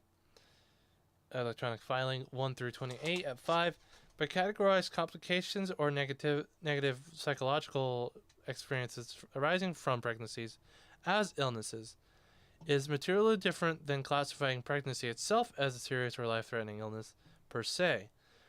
Tellingly, FDA never explains how or why a condition would not qualify as a serious or life-threatening illness Suppose that a woman experiences depression because of lower back pain that inhibits her mobility.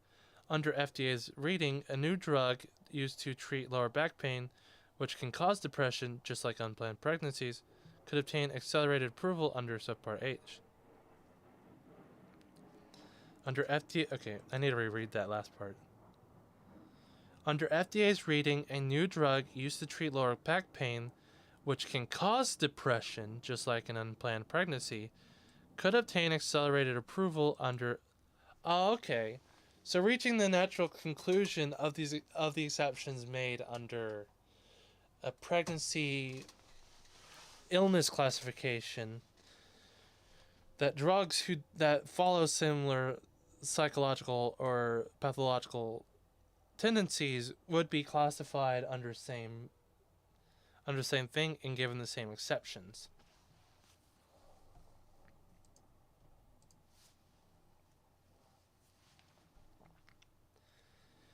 Defendants cite 0 cases reading subpart H like FDA's.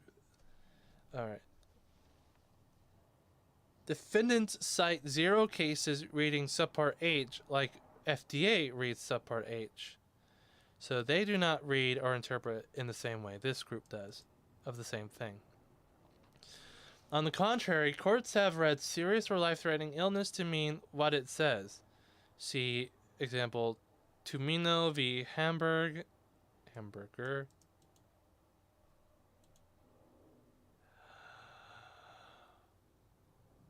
Oh, if only it were an element on the page. If it were an element on the page. I would have gone into the elements of a web page if it had it, and found the text Hamburg and replaced it with hamburger. Tumino v. Hamburger. 2003. Whether an illness is serious or life-threatening is based on its impact on such factors as survival. Oh, actual definition. Illness, serious or life-threatening, is based on such factors as survival, day-to-day functioning, or the likelihood that the disease, if left untreated, will progress from less severe condition to a more severe one, or more serious one. Stuff like, I'm guessing, hepatitis, kidney failure,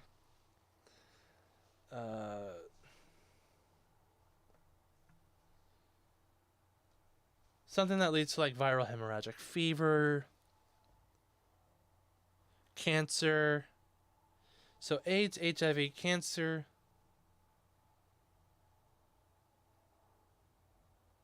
Something to help with like maybe a stroke or a heart attack.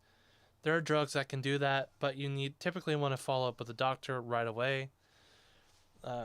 Typical prescribed ways to treat a heart attack when you start having one is 4 baby aspirins, because it doesn't stop plaque buildup, it's a plaque buster.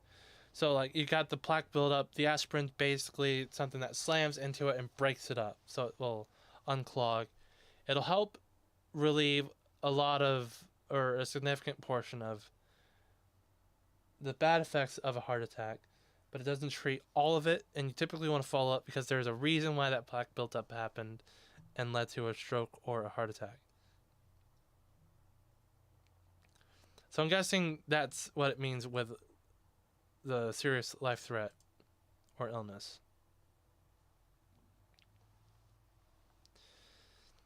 Likewise, the final rule expressly stated this nomenclature is the FDA defined and used as the FDA defined and used the term.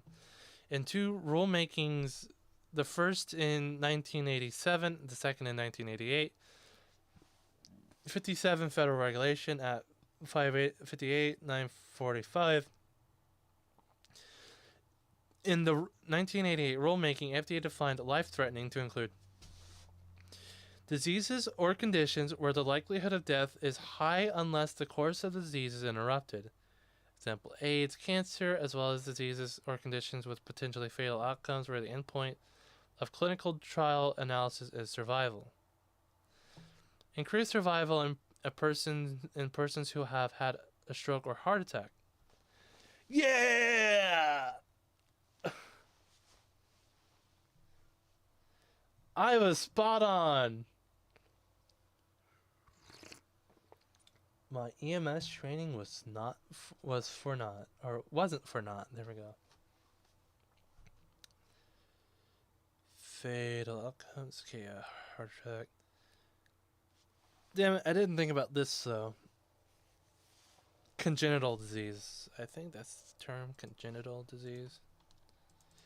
I second guess myself a lot. Congenital. Yeah. Congenital. Yeah. Referencing AIDS, cancer, Parkinson's disease, and other serious conditions. CSX, Transportation Corporation, Atlantis. Oh, Alabama. There we go. Department of Revenue. 2011. The canon of. Oh, fuck. I don't know this one. Ejusdem generis? Or generis? I hate what I'm looking at in the chat. Ejusdem generis.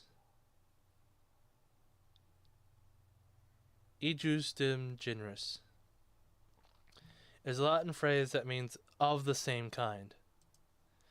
So the canon of the same kind limits general terms that follow specific terms or specific ones to matter similar to those specified. Therefore, diseases and conditions are used interchangeably, and even conditions must be serious or life-threatening as defined. Food and drug scholars have that's a weird phrase, scholars of food and drugs. Sounds like a frat house, honestly.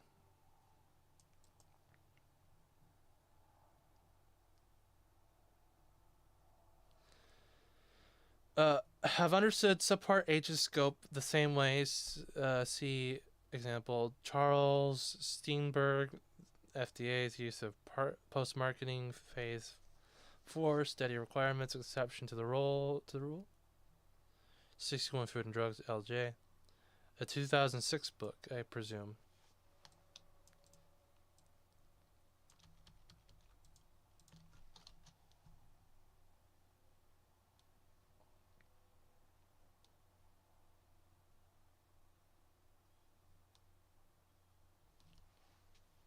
Or is this just an article he wrote?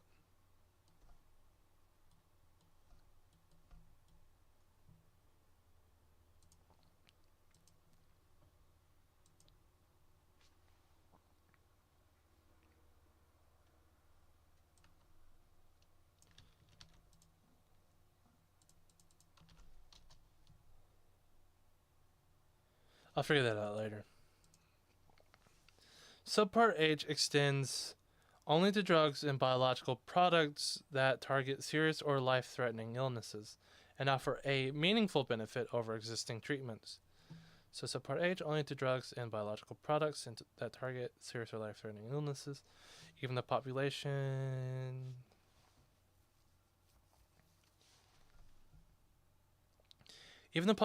council argued to FDA that the imposition of subpart H is unlawful because the plain meaning of these terms does not comprehend normal everyday occurrences such as pregnancy and unwanted pregnancy.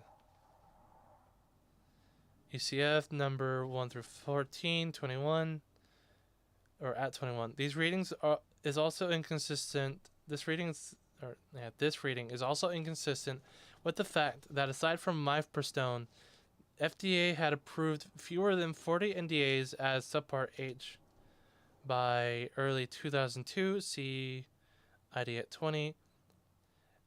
And of those approvals and of those other approvals, 20 were for the treatment of HIV and HIV-related diseases. 9 were for the treatment of various cancers and their symptoms. 4 were for severe bacterial infections, and 1 was for chronic hypertension, and 1 was for leprosy. One of these things, oh my god. One of these things not like the other. One of these things just doesn't belong.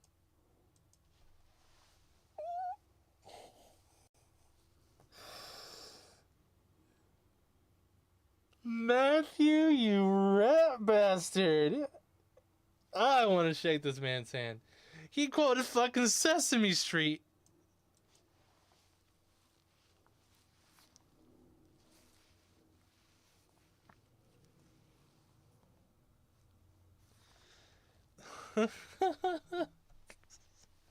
This man fucking quoted Sesame Street.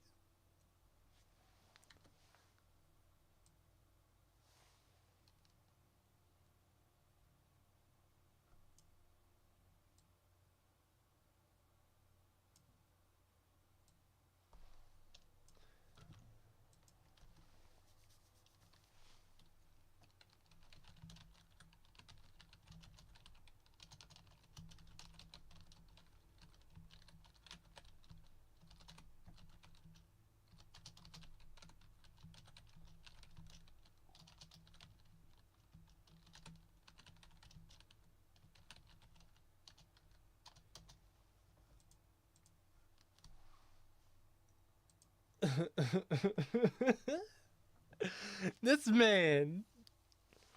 All right. Back to it. Back to it. Actually, wait. I gotta. It's been about the 2 hour mark. I'm at a 2 hour mark, so I'm gonna probably hit up. If you didn't know already, because I've said it before, hopefully, it's very clear, or hopefully there are new people who don't know. I have a partnership or an affiliate link with a group called the Dragon's Treasure.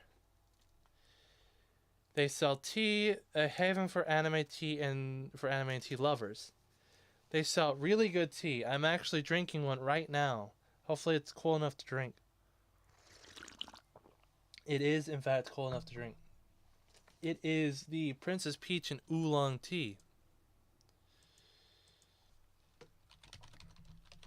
Princess Peach, Oolong.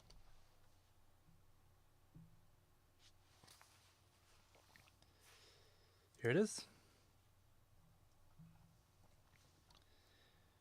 So it's a Princess Peach themed tea. It's oolong. Oolong tea and natural peach flavor come together to give you delightful flavoring that is to be loved by all. Apple pieces, marigold flavor, and apricots come in the background to really help these flavors shine their brightest.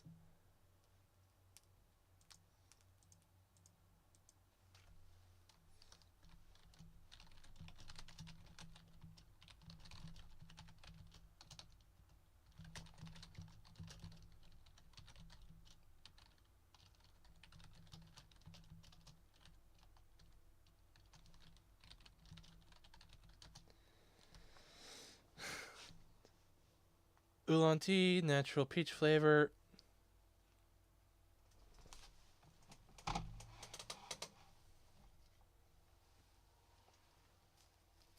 So he has it all backed up, and it's probably easier to see when it's not all wet.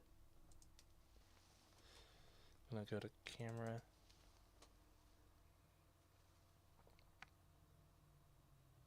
Oh, shit. So you can see all the ingredients inside of it. He actually uses like shavings and whatnot.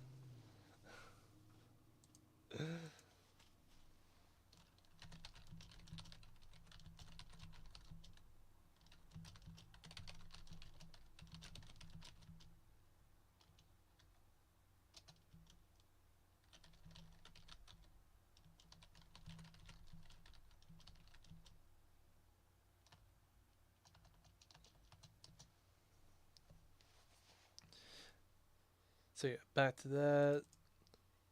So like I said, it's pretty good tea. You can actually taste the peach flavor. It's actually really good flavoring.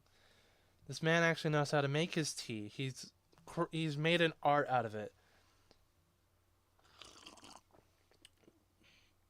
You don't get to build some kind of empire or start building an empire or a long-term business without some kind of talent or skill. And this man, the tea man, has clear skill in how to select tea. He uses fresh ingredients. I think he dehydrates them before using them, so that way when you put them in the water, because I've seen them in there. The iRose tea that I have, yeah, it's dried stuff. It's like dried, crunchy leaves. But whenever you put them in and you pour water in, it's like noodles.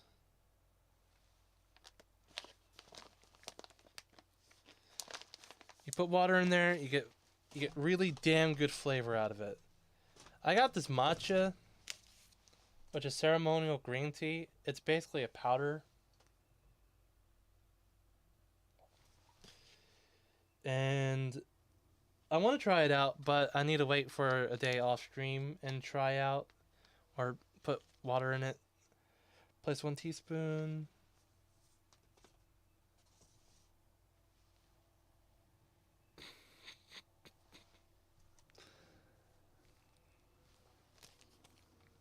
So the flavors I got to try out were this strawberry white, the Princess Peach oolong, the Magic Venus one. And I think I threw away the packaging for one of my other ones, because I just didn't think about saving it. I'll make a report on the teas, like in a dedicated video. But like I said, this man knows how to make his tea. And if you don't know, or don't know if you like tea, then you can get a sample pack. That's quite the investment.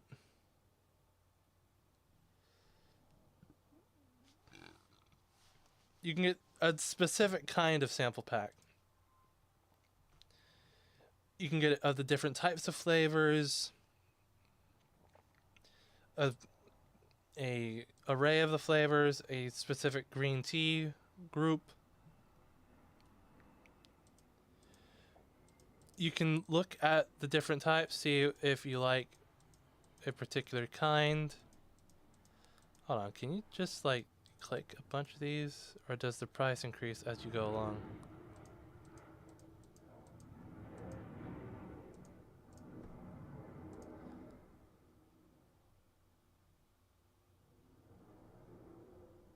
Thank you. Of course, you get all these offers. Apple cider tea, act now while supplies last. Oh yeah, out of stock.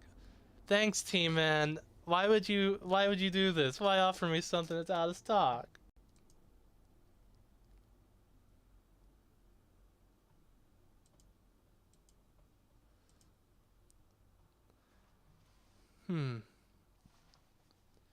So you can do that. Is that basically every tea sample pack?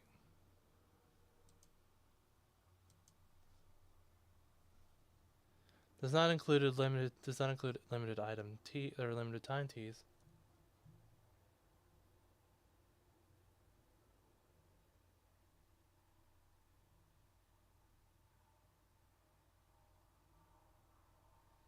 Swanmo? Hello.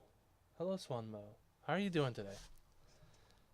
But yes, like I was talking about, the tea, this man has good tea. It's very good. I actually enjoy all the flavors.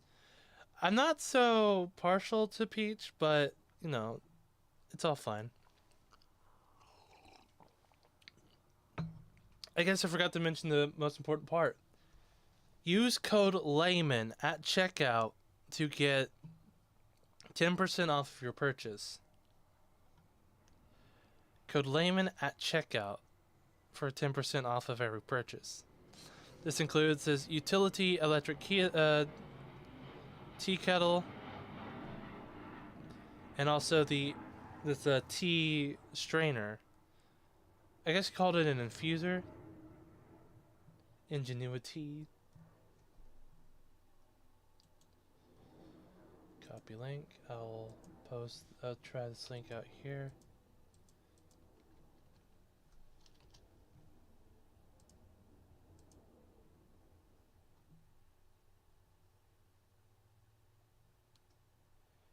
I presume you want me to watch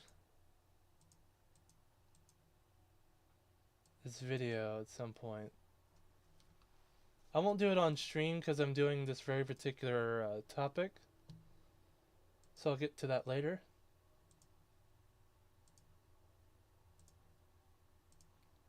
But thank you for the recommendation. I'll definitely get on to that later.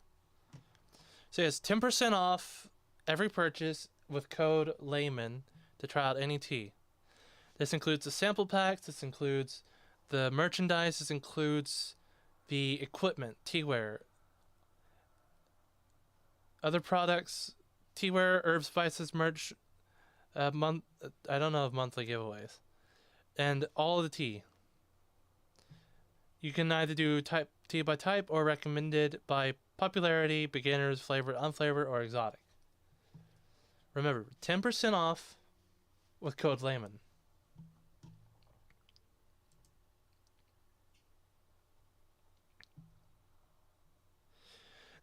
B. Defendants are not entitled to the hour deference. Courts sometimes extend hour deference to agencies' reasonable readings of genuinely ambiguous regulation. Kaiser v. Wilkie, 139. This is a 2019 ruler. Our difference is rooted in an always rebuttable presumption. Holy shit. This is not the same as Chevron deference, is it?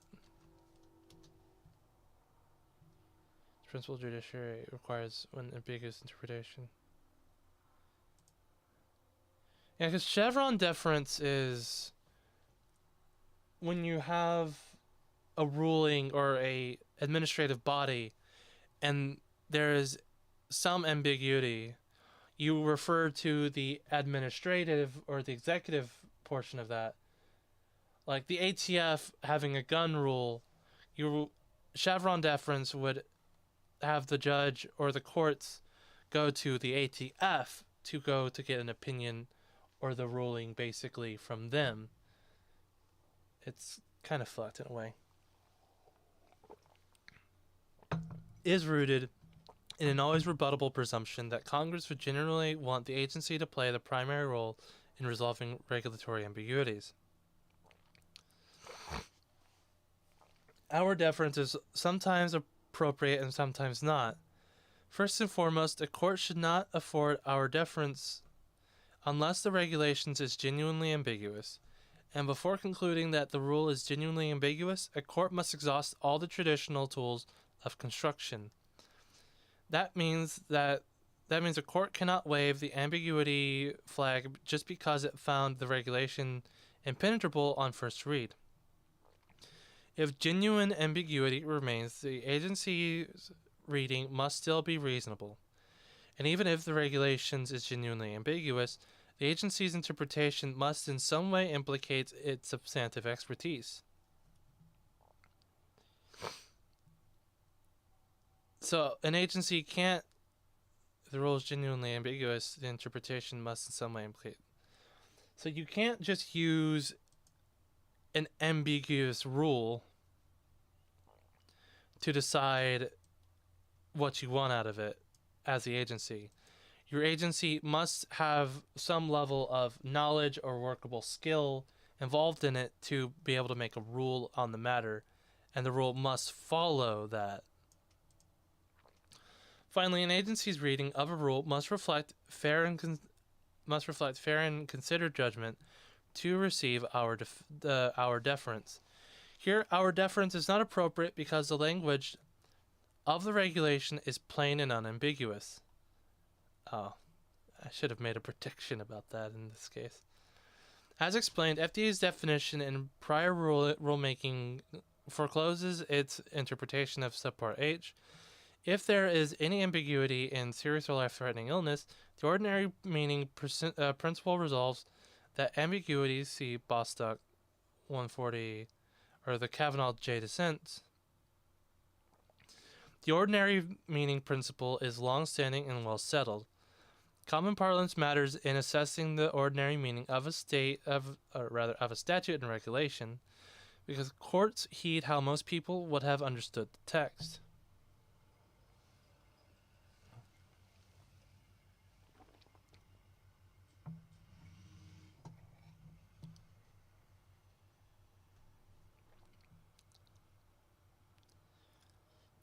The word illness refers to poor health, sickness, or specific sickness or disease or an instance of such. Footnote 32. Illness Dictionary. Merriam-Webster invokes the definition for sickness. An unhealthy condition of body or mind. 33. Likewise, a Wikipedia search for illness redirects to entries for disease, which is redefined as a particular abnormal condition that negatively affects the structure or function of or part of an organism that is not immediately due to an external injury.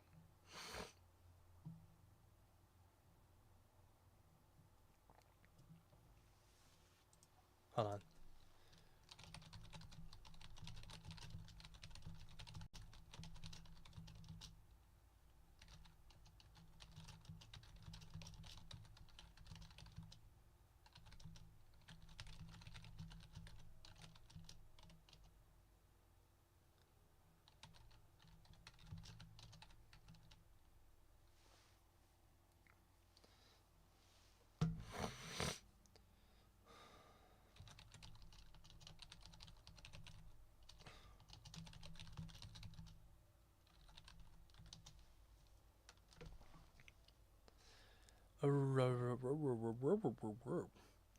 This is footnote 34. Diseases Wikipedia, Merriam-Webster, also Merriam-Webster.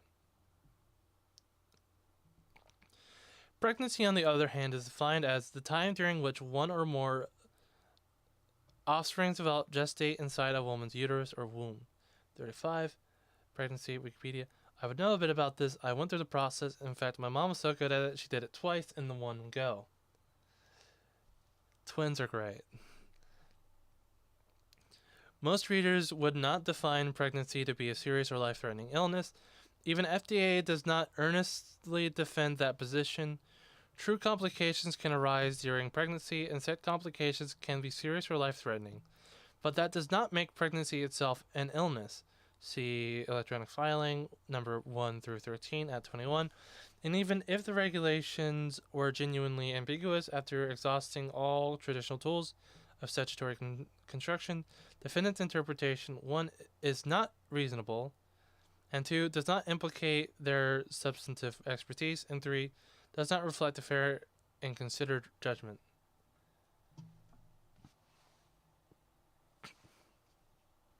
Accordingly, defendants are not entitled to our deference on their interpretations of serious or life-threatening illness by interpreting subpart H's scope as reaching any state or side effect that can be considered an undefined condition. Defendants broaden the regulation on accelerated approval of new drugs further than the text of the regulation would ever suggest. Therefore, FDA's approval of chemical abortion drugs under subpart H exceeds its authority under the regulation's first requirement.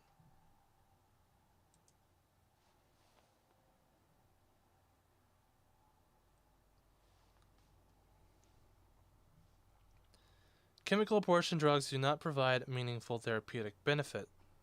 Hopefully this section is short. It is not. Alright, on to it. I'm guessing they're gonna... I don't know how they reached this conclusion, but I'm guessing I'm going to have that answer soon. I went too far.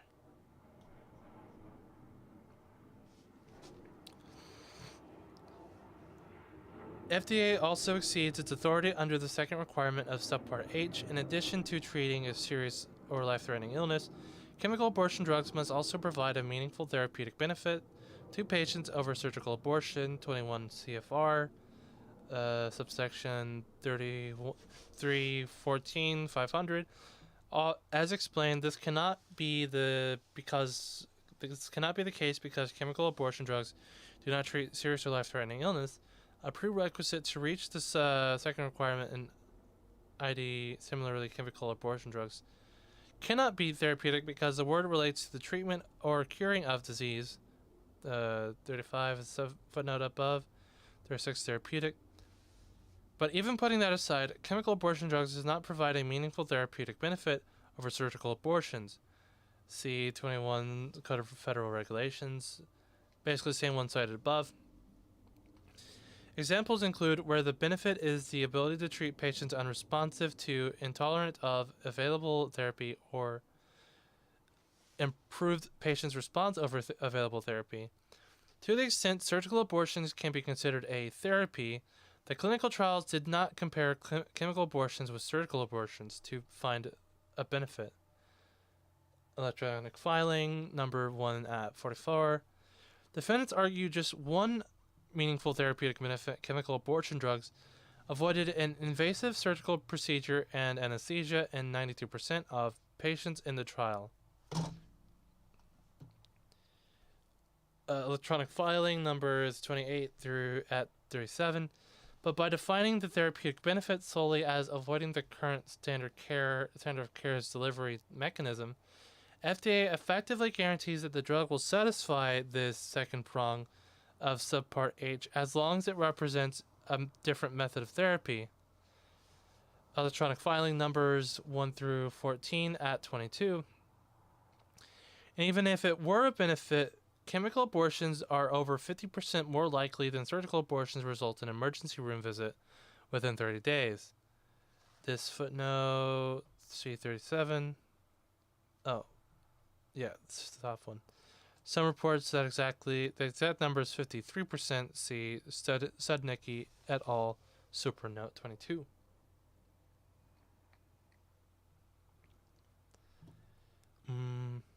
Yeah, right here.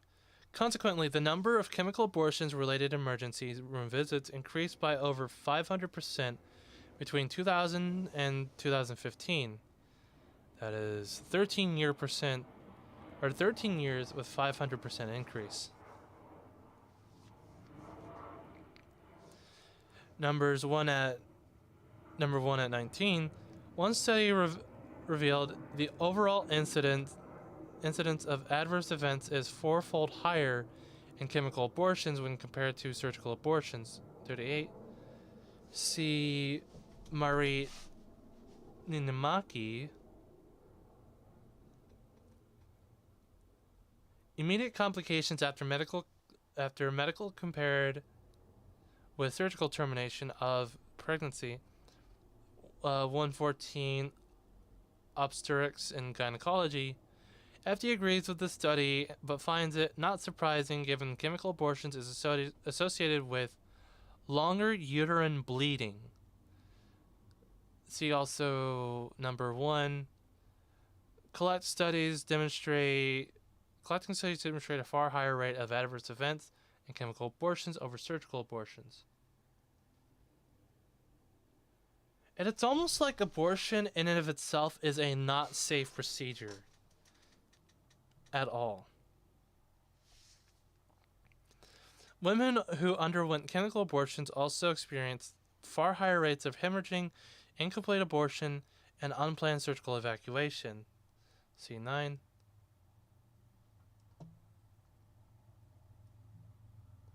Chemical abortion patients reported significantly higher levels of pain, nausea, vomiting, and diarrhea during the actual abortion than did surgical patients. Post-abortion pain occurred in 77.1% of mifepristone patients, compared with only 10% of surgical patients. Electronic filing 1 through 13 at 21. And before approval, an FDA medical officer recognized the medical regimen had more adverse events, particularly bleeding, than surgical abortions. Failure rates exceed those for surgical abortions. This is a serious potential disadvantage of the medical method. Other studies show 83% of women report that chemical abortions changed them. Yeah, they changed them. And 77% of those women who reported a negative change. 40 footnote. See Catherine A. Rafferty and Tessa Longbon's Abortion Changes Used. Case study, Understand the Communication Tension. Medical Abortion Narrative. 38% of women reported issues with anxiety, depression, drug abuse, suicidal thoughts, and because of the chemical abortions. See this one. Bleeding from chemical abortion, unlike surgical abortions, can last up to several weeks. Probably because it's got something to do with the urine, the chemicals in the body, and how it interacts with the uh, hormones, chemicals, and how it interacts with the body. Can last a lot longer than, say, a scrape, which will be healed over time very quickly with like a clot at the area to stop the bleed.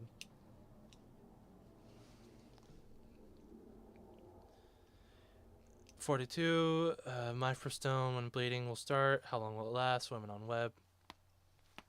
Hold on. Oh, there we go. Oh, sorry, that was like a reset.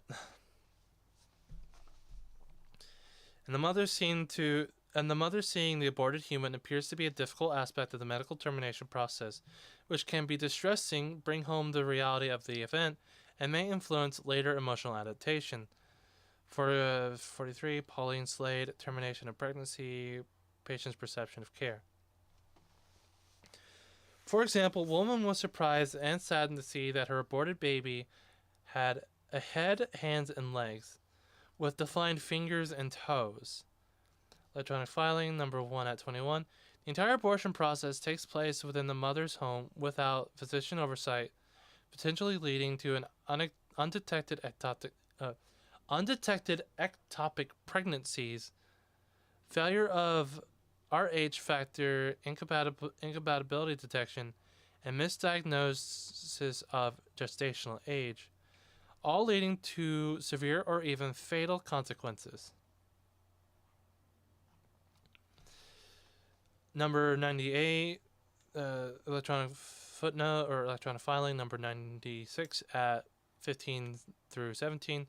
Contrary to popular belief and talking points, the evidence shows chemical abortions is not as easy as taking Advil. Example at 20. Compelling evidence suggests that statistics provided by FDA on the adverse effects of chemical abortions understate the negative impact the chemical abortion regimen has on women and girls. When women seek emergency care after receiving a chemical abortion pill, the abortionist that prescribes the drug is not usually the provider to manage the mother's complications. Kathy Altman, death and severe adverse events, use of mifepristone as an abortifacient from September. Issues in law and med. Consequently, the treating physician may not know the adverse event is due to mifepristone. At 13, ID at 13, consequently, the treating physician may not... Studies support this conclusion by finding over 60% of women and girls' emergency room visits after chemical abortions are miscoded as miscarriages rather than adverse events to mifepristone. Studnicki, Supernote 9. Simply put, FDA's data are incomplete and potentially misleading, as are the statistics touted by mifepristone advocates. Lastly, chemical abortion does not treat patients unresponsive to or intolerant of available therapies. See 21 Code of Federal Regulation, subsection 314-500. To the contrary, because medical abortion failures should be managed with surgical termination, the option for surgical abortion must be available for any mifeprex patient. Number 1 through 14 at 23, quoting the mifeprex warning labels. One study showed that 18.3% of women required surgical intervention after the medical abortion, or after the chemical abortion regimen failed. Hence, any patient who would be intolerant of surgical abortion, if such a class of patients exists, cannot use the mifeprex regimen, ID 24. On balance, the data reflects little to no benefit over surgical abortions, much less a meaningful therapeutic benefit. Any patient who would be intolerant. One study showed that 18.3% of women required surgical intervention after chemical abortions. Hence, on the warning label, I presume. Any patient who would be intolerant to surgical abortion, if such a class exists, of patients cannot use the mifepristone regimen. Defendant's misapplication of subpart H has not been cured by Congress. So the defendants are not without deficiencies in this filing. So if you actually go and read through it, the judge is not unfair. He is ruling seemingly fairly because he denies a lot of the defendant's stuff. I guess you could say the result is ultimately where he wanted it to be, but if he wanted it that way and he was unbiased or biased in a way that it would affect abortion pills, he would have just had a unanimous favor and not done an in part and given time for the government to argue against it.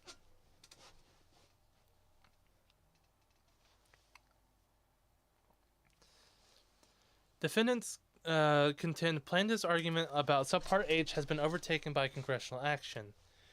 ECF 280. Maybe this isn't a jab against defendants because it just says it has not been cured by Congress. Congress specifically directed that drugs with elements to assure safe use and effect, and on the effect date of this act, would be denied to have deemed to have in effect and approved.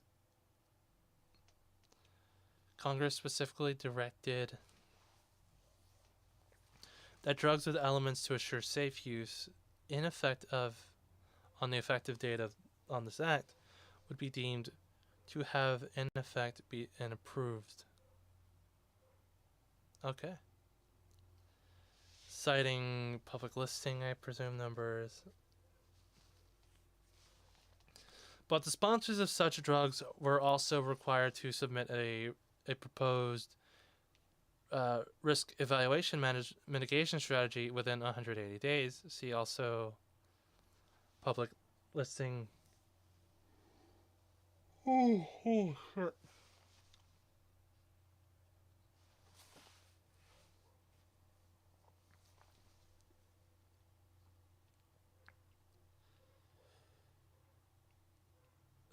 Within 80 days, public listing, subsection 909B3. Hence, Congress deemed pre-existing safety requirements to be sufficient REMS until new REMS is approved. The FDA did not affect, however, whether an NDA was properly approved or authorized under subpart H in the first place. Rather, the FDA required that such drugs need continued restrictions in place to mitigate risk. Implementations of a REMS under the FDAAA does not somehow repeal or supplant the approval process under subpart H or 21 USC subsection 355D. The FDA only eased the regulatory transition from subpart H to REMS provision. Simply stated, the Congress's general reiteration that dangerous drugs should carry a REMS did not codify FDA's specific approval of the mifepristone NDA. It did not consider the chemical abortion approval at all. In sum, subpart H doubly forecloses FDA's approval of mifepristone. At most, FDA might have lawfully approved mifepristone under subpart H for cases where a pregnant woman's life or health is in danger, but even a limited approval of this sort would still not render pregnancy an illness. And surgical abortions, a statistically far safer procedure, would still be available to her. But in any case, that is not what the FDA did. Instead, FDA manipulated and misconstrued the text of subpart H to greenlight elective chemical abortions on a wide scale. Therefore, plaintiffs have a substantial likelihood of prevailing on their claim that defendants violated subpart H. Okay, so this was in favor of them.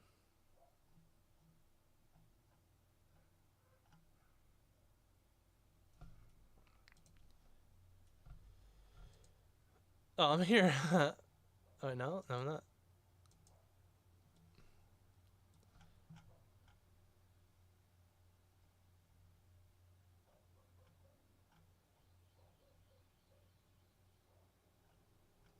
Okay.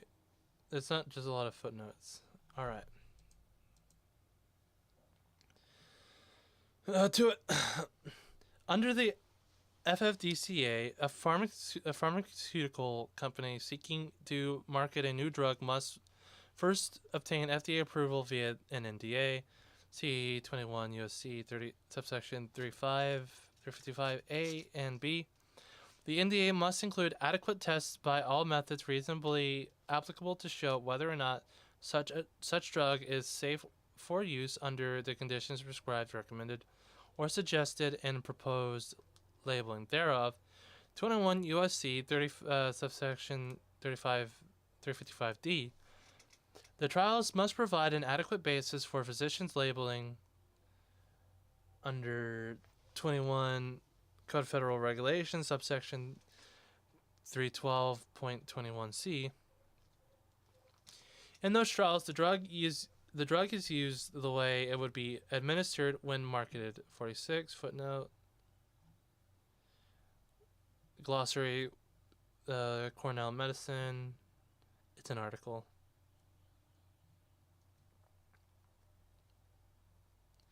The Secretary must deny the NDA if he has insufficient information to determine whether such drug is safe for use under such conditions. USC 35D4.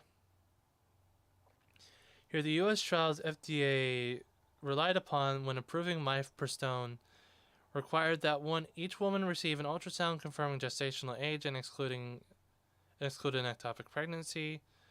The 2016 denial of the 2002 petition briefly notes that 2 French clinical trials did not require an ultrasound, but instead left the decision to the investigator's discretion. 1 through 28 at 19, number 47. Defendants do not explain how many investigators chose to perform an ultrasound. The higher that number is, the more it supports the plaintiff's argument. But in any case, the U.S. trial was larger than the 2 French trials combined, and it's therefore the more reliable outcome.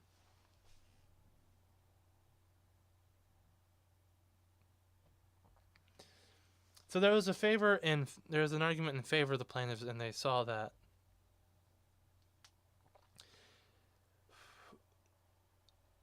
$47. All right.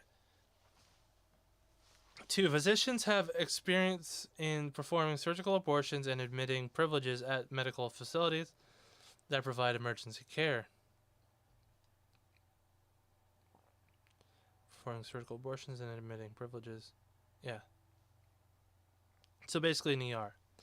3. All patients be within 1 hour of emergency facilities or the facilities of the principal investigator. And 4. Women be monitored for 4 hours to check for adverse events from mifepristone. ECF number 7 at 23. However, FDA included none of these requirements, which were explicitly stated in the clinical trial FDA relied on most in the 2000 approval. Likewise, FDA's 2016 changes omitted requirements of the underlying test. One gestational age confirmed by ultrasound, 2 participants required to be returned to clinical assessment, and surgical intervention if necessary, ID at 24. Defendants maintain that there is no legal basis for plaintiff's contention that the approved conditions of the use of a drug must duplicate the protocol requirements for the clinical trials supporting its approval, ECF number 28 at 35, but FDA's actions must not be arbitrary and capricious, 48. Plaintiffs also framed that what court characterized as the study match problem as statutory violation of the FFDCA, ECF number 7 at 22. The court does not read 21 USC 355D as necessarily requiring an exact match between trial conditions and the conditions on the approved labeling of a new drug, but 35D does mandate the Secretary issue an order refusing approval of application if he finds the investigation do not show the drug is safe for use under the suggested conditions in the proposed labeling. FDA made such a finding yet presented to demonstrate that the drug, when marketed in accordance with the term distributed proposed, is safe and effective for use as recommended. Thus, even if the defendant could survive an arbitrary and capricious analysis of the study match problem, the defendant still violated Section 355D on their own terms. Well, bam! Hold on.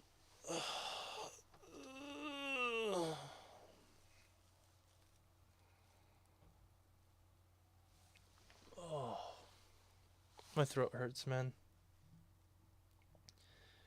17 pages. Just gotta keep going. I might have to come back to the Washington decision tomorrow.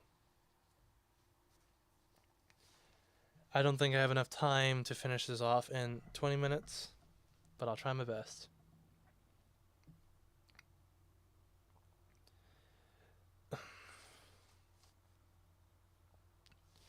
C5 USC subsection 706 2A.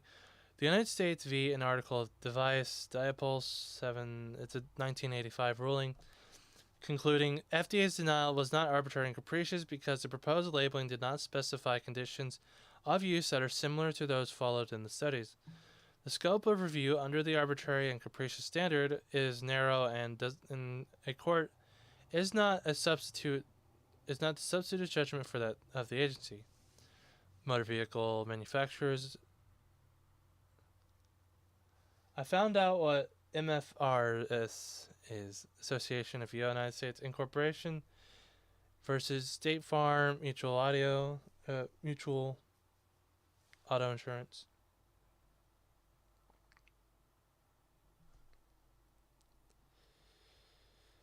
A 1986 ruling, or 83 ruling. Nevertheless, agency must examine the relevant data and articulate a satisfactory explanation for its actions, including a rational connection between the facts found and choices made. See also electric company, power company, EPA, 2019 Fifth Circuit. Judicial review of agency actions is not toothless. Courts must consider whether the decision was based on consideration of relevant factors and whether there's been a clear error of judgment. An agency's action is arbitrary and capricious if it entirely failed to consider an important aspect of the problem, offered an explanation for its decision that runs counter to the evidence before the agency, or is so implausible that it cannot be ascribed to a difference in view or product of agency expertise. Defendants fail this test. That it was arbitrary and capricious.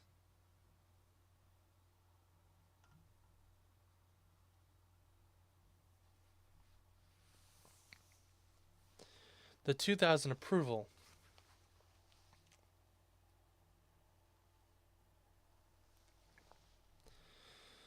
To begin, FDA entirely failed to consider an important aspect of the problem by omitting any evaluation of the psychological effects of the drug or an evaluation of the long-term medical consequences of the drug. State Farm 463. Number 82 at 12. Considering the intense psychological trauma and post-traumatic stress women often experience from chemical abortion, this failure should not be overlooked or understated, nor was the drug tested for under 18 girls undergoing reproductive development. 49.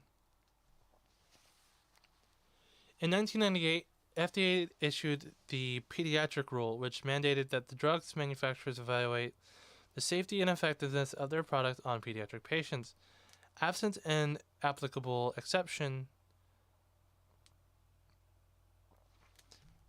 physicians group versus physicians and surgeons versus FDA, 2005. 2 years after approving the rule, physicians and surgeons versus FDA. In response, Congress enacted the Pediatric Research Equity Act of 2003 to codify the pediatric rule.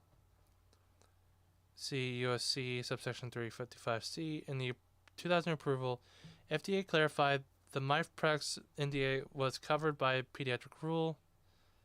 However, FDA fully waived the rule's requirements without explanation.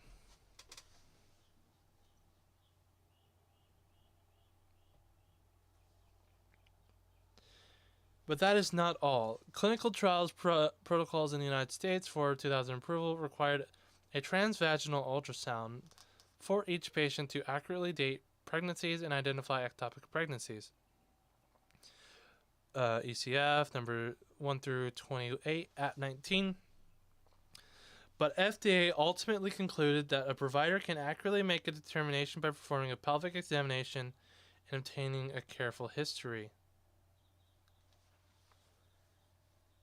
Insufficient charting is insufficient charting, and if you need to use an ultrasound to get the accurate charting, and someone does something not ultrasound, that's not accurate charting. Thus, FDA determined it was inappropriate, where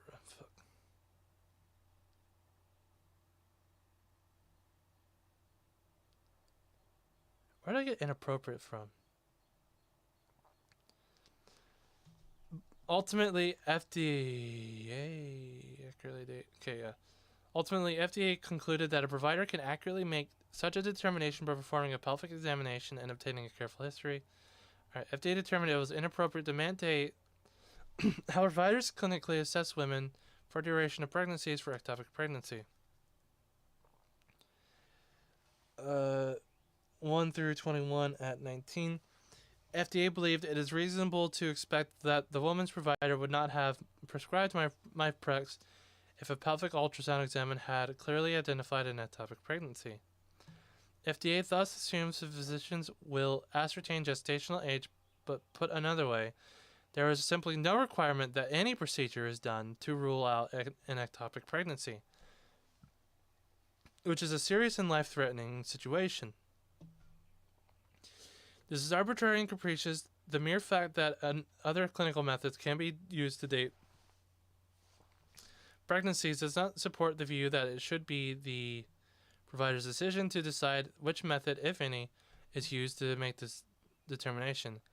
FDA has never denied that an ultrasound is the most accurate method to determine gestational age and identify ectopic pregnancies, see 1 through 14 at 62. And the fact that other clinical methods can be used does not mean that all such methods are equal in their accuracy and reliability. 50 studies reflect that women currently miscalculate their unborn child's gestational age. Comparison, pregnancy dating by last menstrual period, ultrasound scanning, and a combination.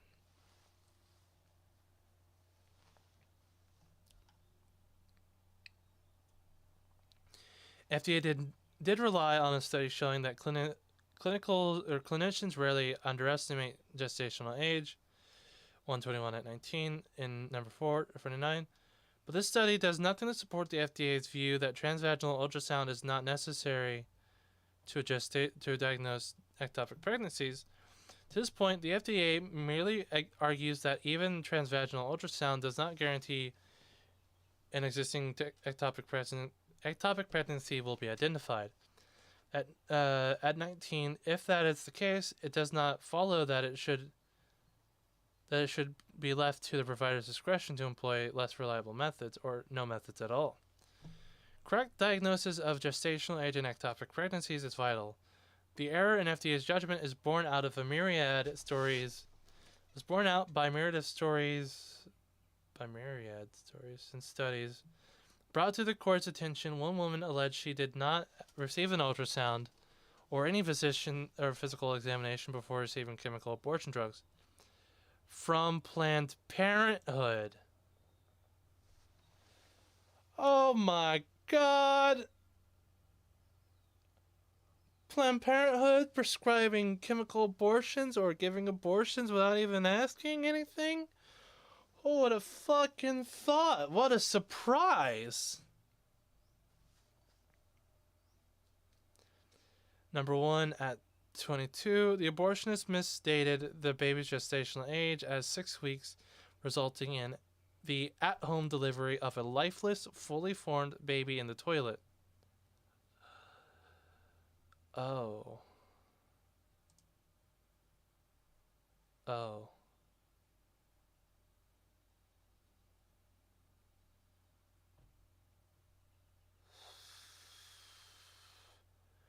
Later determined to be around 30 to 36 weeks old. Patel versus State, 2016. A woman who used chemical abortion drugs delivered a live baby of approximately 25 to 30 weeks gestation who died shortly after birth.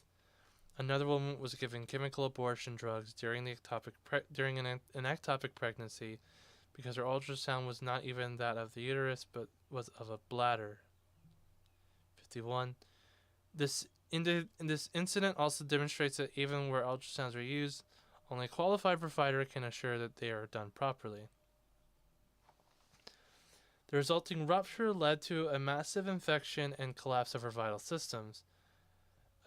Amicus Human Coalition identified 4 of their clients who were unknowingly ectopic when they arrived at their clinic with abortion pills in hand.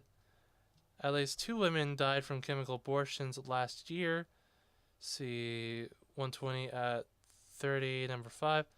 One of these women was an estimated 21 weeks pregnancy ID. Presumably the fact that the woman obtained chemical abortion drugs more than 2 months past FDA's gestational age cutoff suggests that no adequate procedures confirmed the gestational age in her case.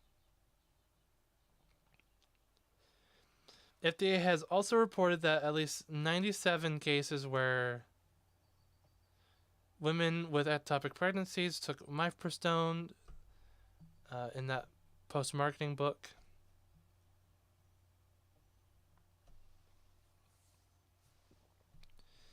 But these data are likely incomplete because FDA now only requires reporting on deaths.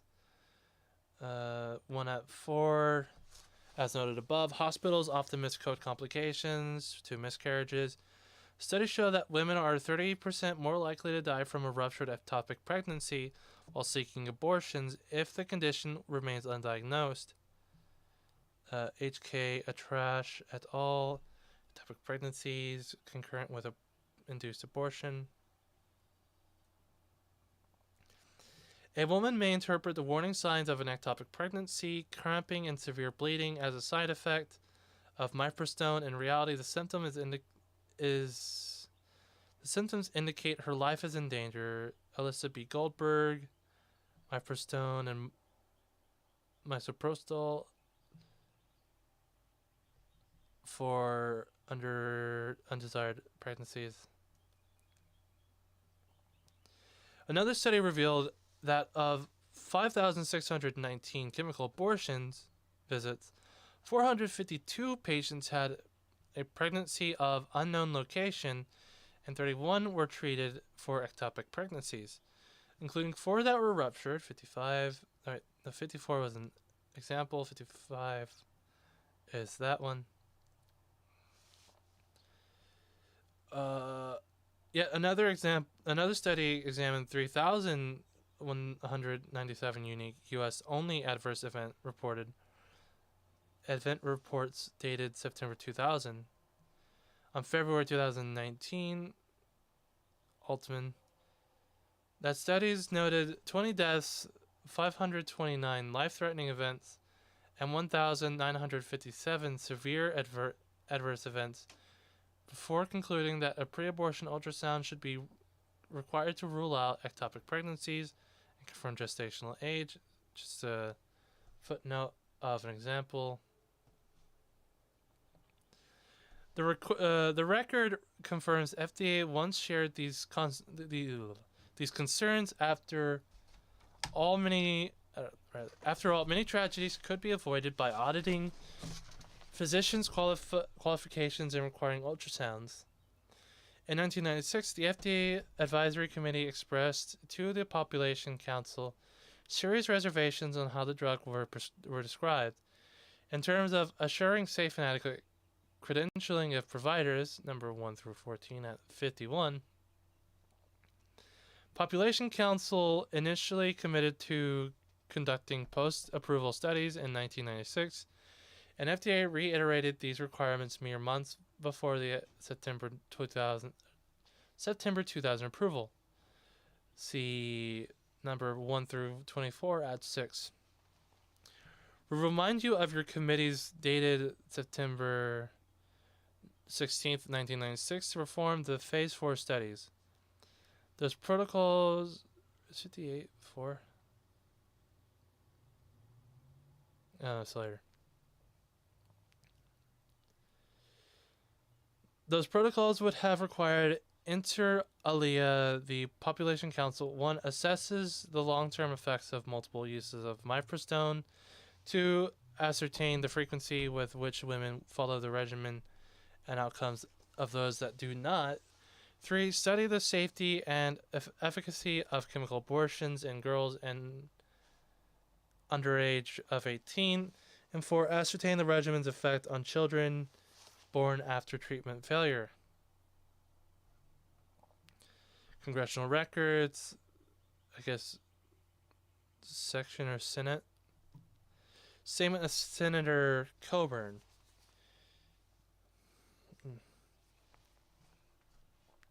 I recently learned of a woman who was given RU486 after she had a seizure. Her physician assumed the seizure was life-threatening to the baby she was carrying and gave her 486 for a therapeutic abortion.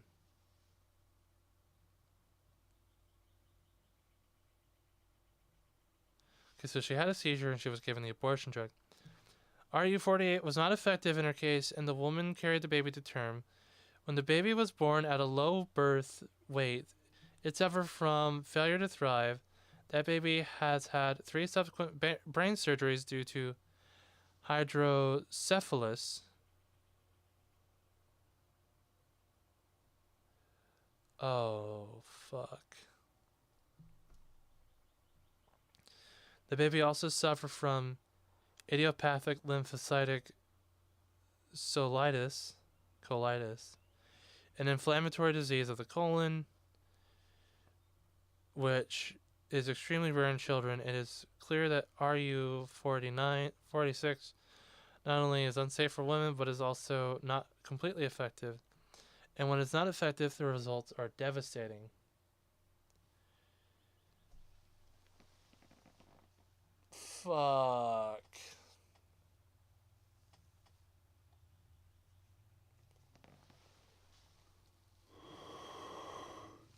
That is tragic. Similarly, on February 18, 2000, months before chemical abortion approval, FDA informed the Population Council that adequate information had not been presented to demonstrate that the drug, when marketed in accordance with the terms described of the distribution proposed, is safe and effective for use as recommended. 124 at 6. FDA then stated that restrictions on distribution will need to be amended. Accordingly, FDA informed the Population Council that it would proceed under Subpart H, the only provision that could implement the requisite restrictions on distribution. But as explained above, that was the improper regulation for the approval of the chemical abortion. Regardless, the restrictions were insufficient to ensure safe use.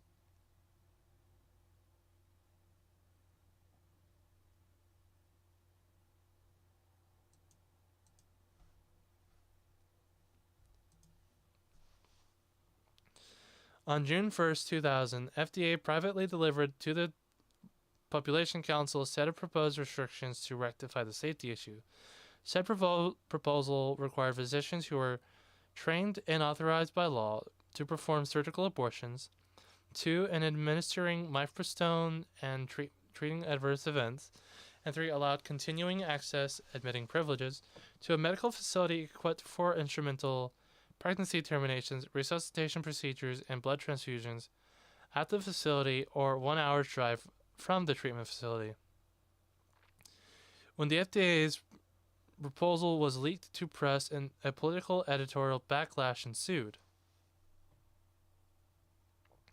Cheryl Gay Stolberg, FDA's ad turtle in approval of abortion pills.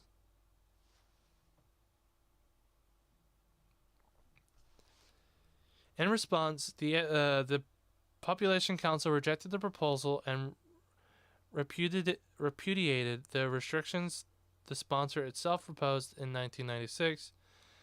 What FDA did seemed a very significant change in the sponsor's position.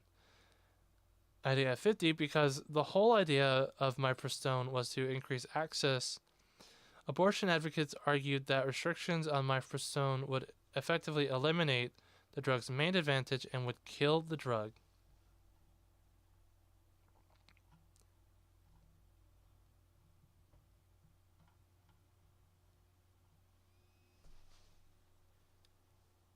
All right. The drug's main advantage. I gotta find a stopping point pretty soon. I don't know.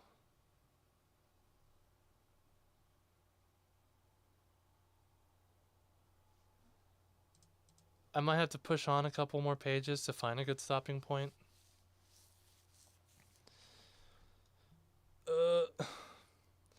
In September 2000, FDA had abandoned its safety proposals and acquiesced to the objections of the Population Council and Danco, despite its serious reservations about mifepristone safety. FDA's approved a regimen that relied on a self-certification that a prescribed physician has the ability to diagnose ectopic pregnancies. Electronic filing 128 at 21. We concluded that there was no need for specific certification programs or additional restrictions. FDA later released the applicant entirely from Phase 4 duties 12 years after the 1996 commitment, numbers 1 through 24 at 6 and 1 through 28 at 32. See also 21 Code of Federal Regulations, subsection 314, 510. Approval under this section will be subject to the requirements that the applicant study the drug further to verify and describe its clinical benefits, where there is certainty of the observed clinical benefit to ultimate outcome. Post-marketing studies would usually be studied already underway, emphasis added. FDA must refuse to approve a drug if the agency determines there is insufficient information to determine whether such drug is safe for use, or a lack of substantial evidence that the drug will have the effect it purports or is represented to have. Under the condition of use in the proposed label, 21 U.S.C. subsection 355 D, 4, and 5. See also Code of Federal Regulations 314 125B. The FDA is therefore required to deny an NDA if it makes the exact findings FDA made it in its 2000 review. An agency's decision to change course may be arbitrary and capricious if the agency ignores or countermands its earlier factual findings without reasoned explanations for doing so. FCC versus Fox Television Station, 2009. The agency must ordinarily display awareness that it is changing position. It must show that there are good reasons for a new policy. ID at 515. And if the agency's decision was in any material way influenced by political concerns, it should not be upheld. Earth Island Institution versus Hogarth, a 2007 decision.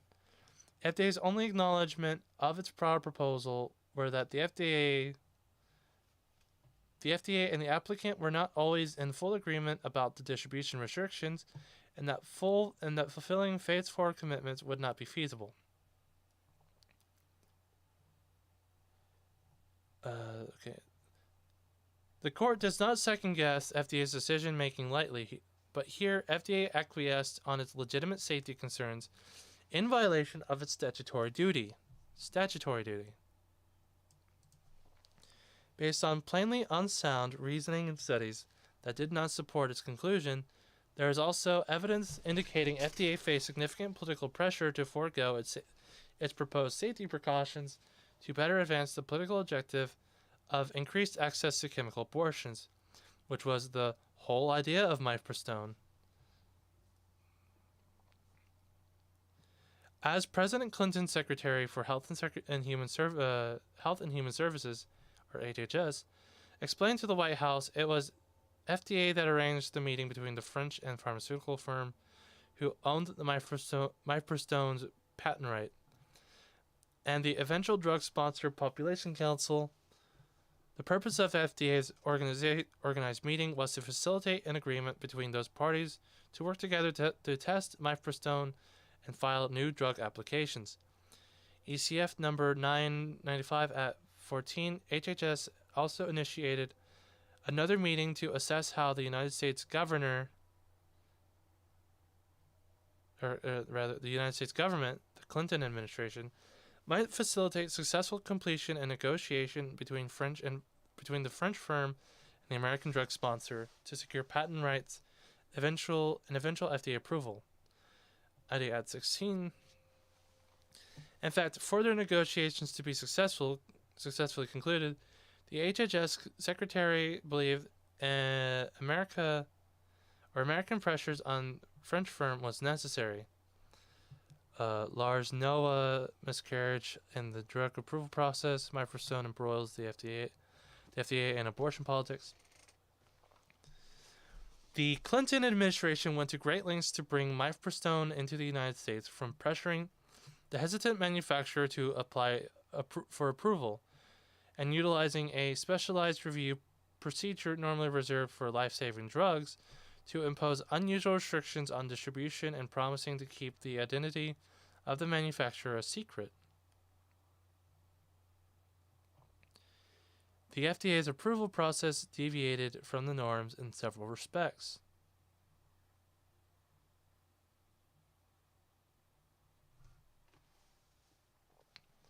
I wonder if they actually violated that promise.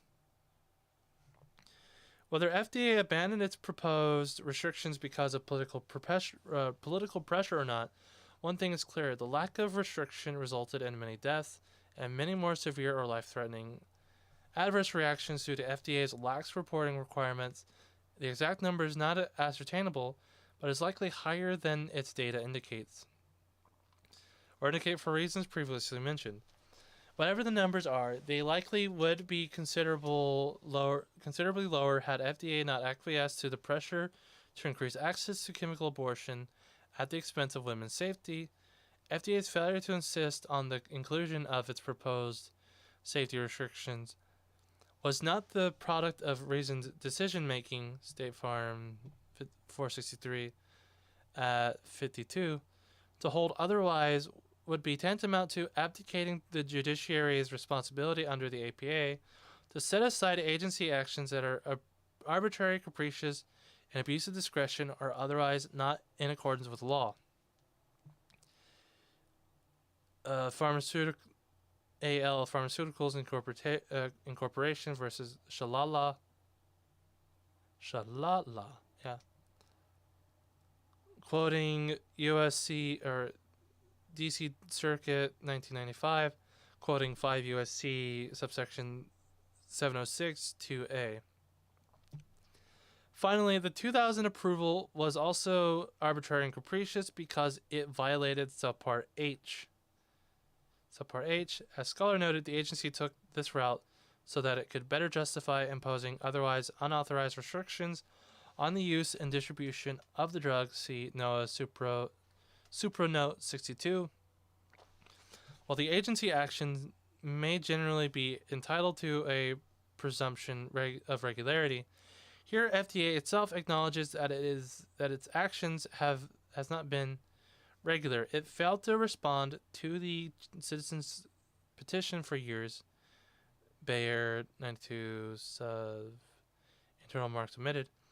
At the hearing, defendant's leading argument for subpart H was that none of it really matters because the FD double or AAA, see electronic filing number 136 at 100. This is not the argument of an agency that is confident in the legality of its actions.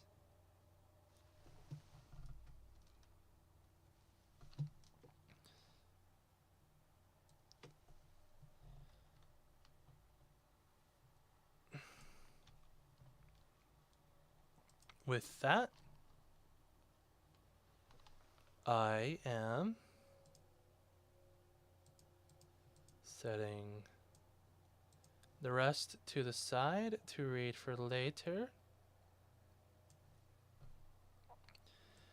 I could probably go on for an hour, but my reading voice is dying as we speak.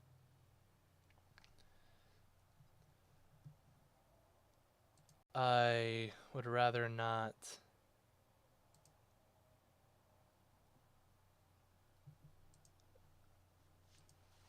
go further right now because of the same things, for the same reason. However, I will very likely finish this tomorrow, as well as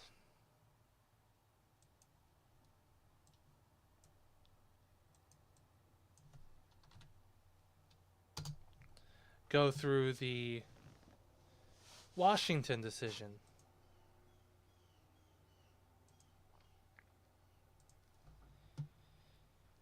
So the 2016 changes is 2 pages, 3 pages. The 2000 generic approval, 1 page. The substantial threat of irreparable harm is 1, 2, 3 pages. Preliminary injunction with 1, 2, 3 pages. A stay under section 705 is 1, 2, 3 pages. I only have, but 158, I have 9 pages left.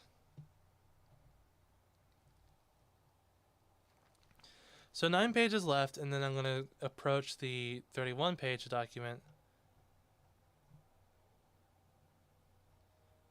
I think the federal or the background on this one is the same. It's not as well worded, I'm guessing, or maybe it is, but it doesn't need to do as much because it's just relying on old law or whatever.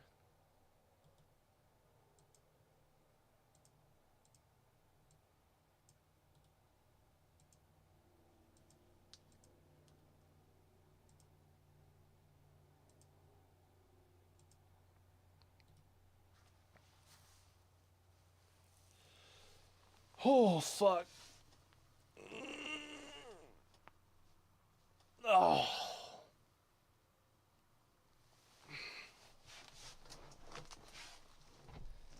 After that, I'll probably have to hunt down a few more topics to talk about.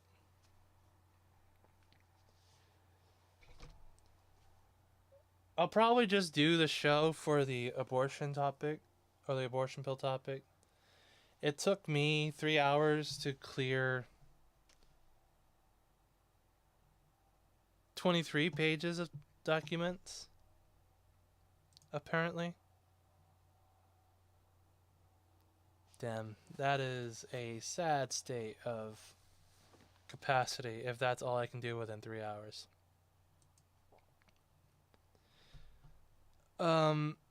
Hopefully this ruling seems to not have as many footnotes.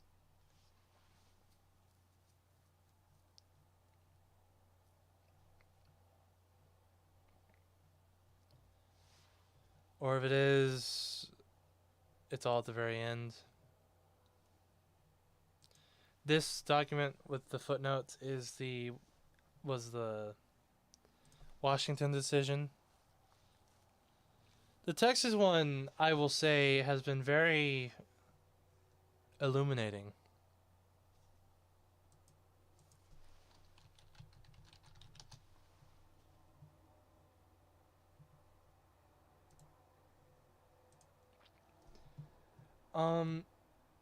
For the rest of the stream,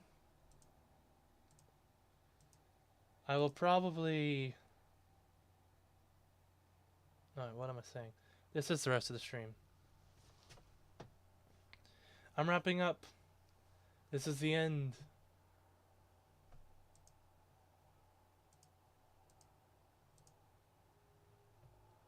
Alright, so I was watching the Rumble stream to see if everything was right and proper. It seems like it is.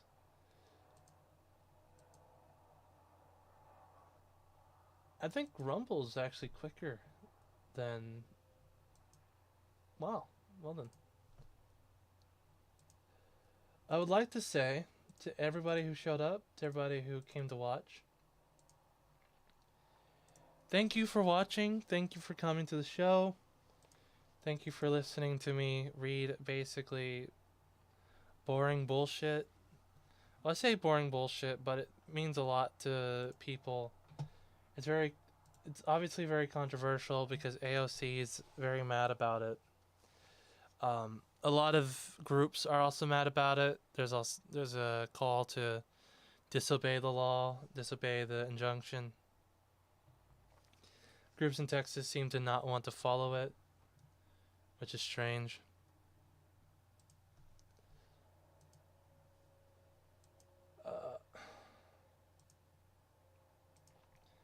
Before I go, I'm going to do one last call, which will require me to go here again.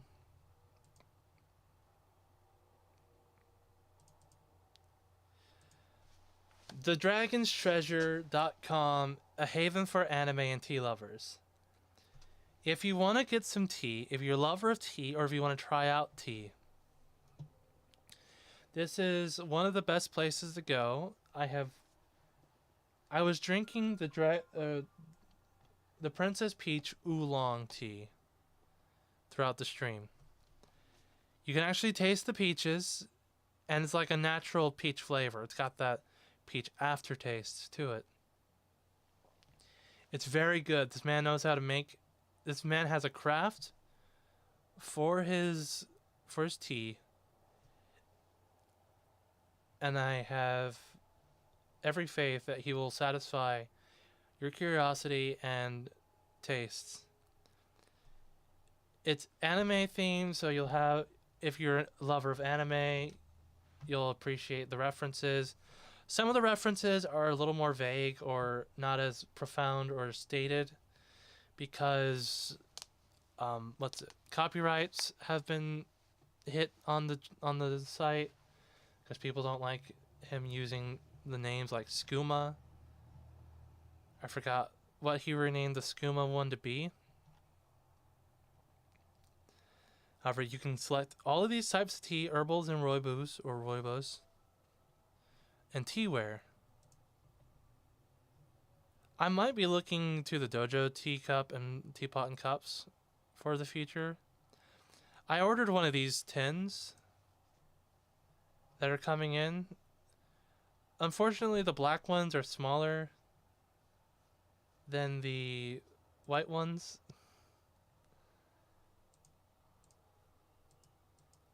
The black ones are 4 ounces. The white ones are 8 ounces. I ordered 2 black ones. Black boys. Meguro teacups. I'm guessing they're cast iron cups.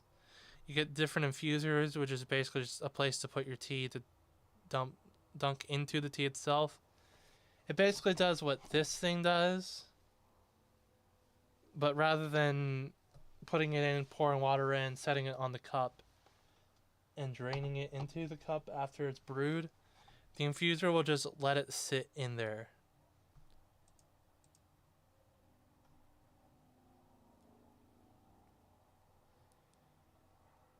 You got a tea maker, you got a kettle.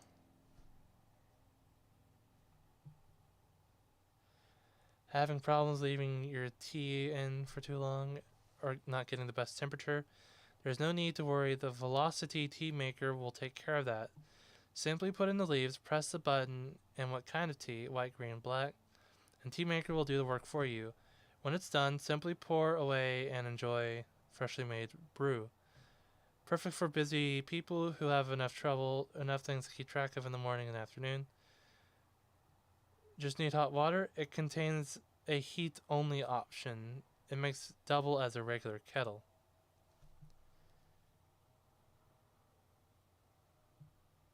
Ooh. Heat only, herbal, black, oolong, white, and green. Needless to say, this man knows exactly what he's doing.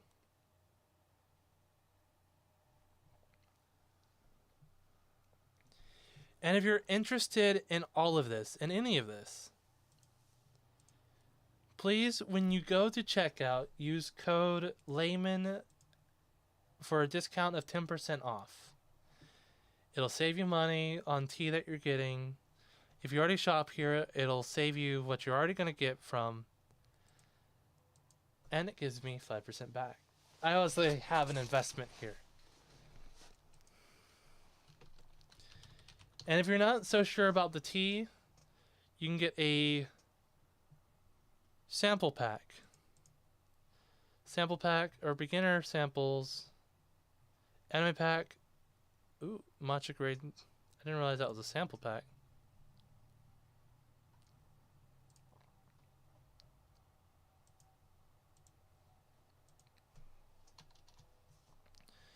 You can have holiday customized sample, every tea sample, which is a lot of money. Green tea sample pack, white tea, oolong, herbal, rooibos, or black tea. The beginner sample pack is Magical Girl Jupiter, Magical Girl Venus, Cherry Marzipan Oolong, which is, of course, oolong. The John Trip to the Bahamas, white tea, a Sebastian Morning Earl Grey vanilla cream. And if this is a royal herbal rooibos, this is a green tea. Yep. Well worth the cost, well worth the chance. This man makes good choices in good ways and has good tea. Remember to use code LAYMAN at the end of your purchase. Get 10% off. And that will wrap up the show. So after all that is said, thank you for watching. Thank you for everybody who came to watch the live stream. Thank you for anybody who came to watch at any point. And everybody else who's watching on the replay, thank you for giving me your time. Thank you for hearing me out. It means everything to me. It means that I'll have a chance to I'll have the chance to be able to do this more often later on, and hopefully I'll be able to make this a full-time ordeal. With that said, and I know I've said it a dozen times already, thank you for coming. I hope to see everybody else in future streams. Everybody who watched before, everybody who wants to watch. Hopefully I'll see you in a future stream live. Hopefully I'll see everyone on the replay. And thank you very much for anybody who uses that code. It means a lot to be able to have that capacity. And I will see you guys in the next stream. I will do the finishing. I'll wrap up the abortion arguments or abortion rulings tomorrow, most definitely. I shouldn't say most definitely. Maybe the Washington ruling isn't as verbose, but hopefully it'll be done tomorrow. I only have 9 pages of the Texas one, and then 31 pages of the Washington one, but that shouldn't take too long, hopefully. 3 hours of time should get it done. But yes, like I said, thank you for coming around.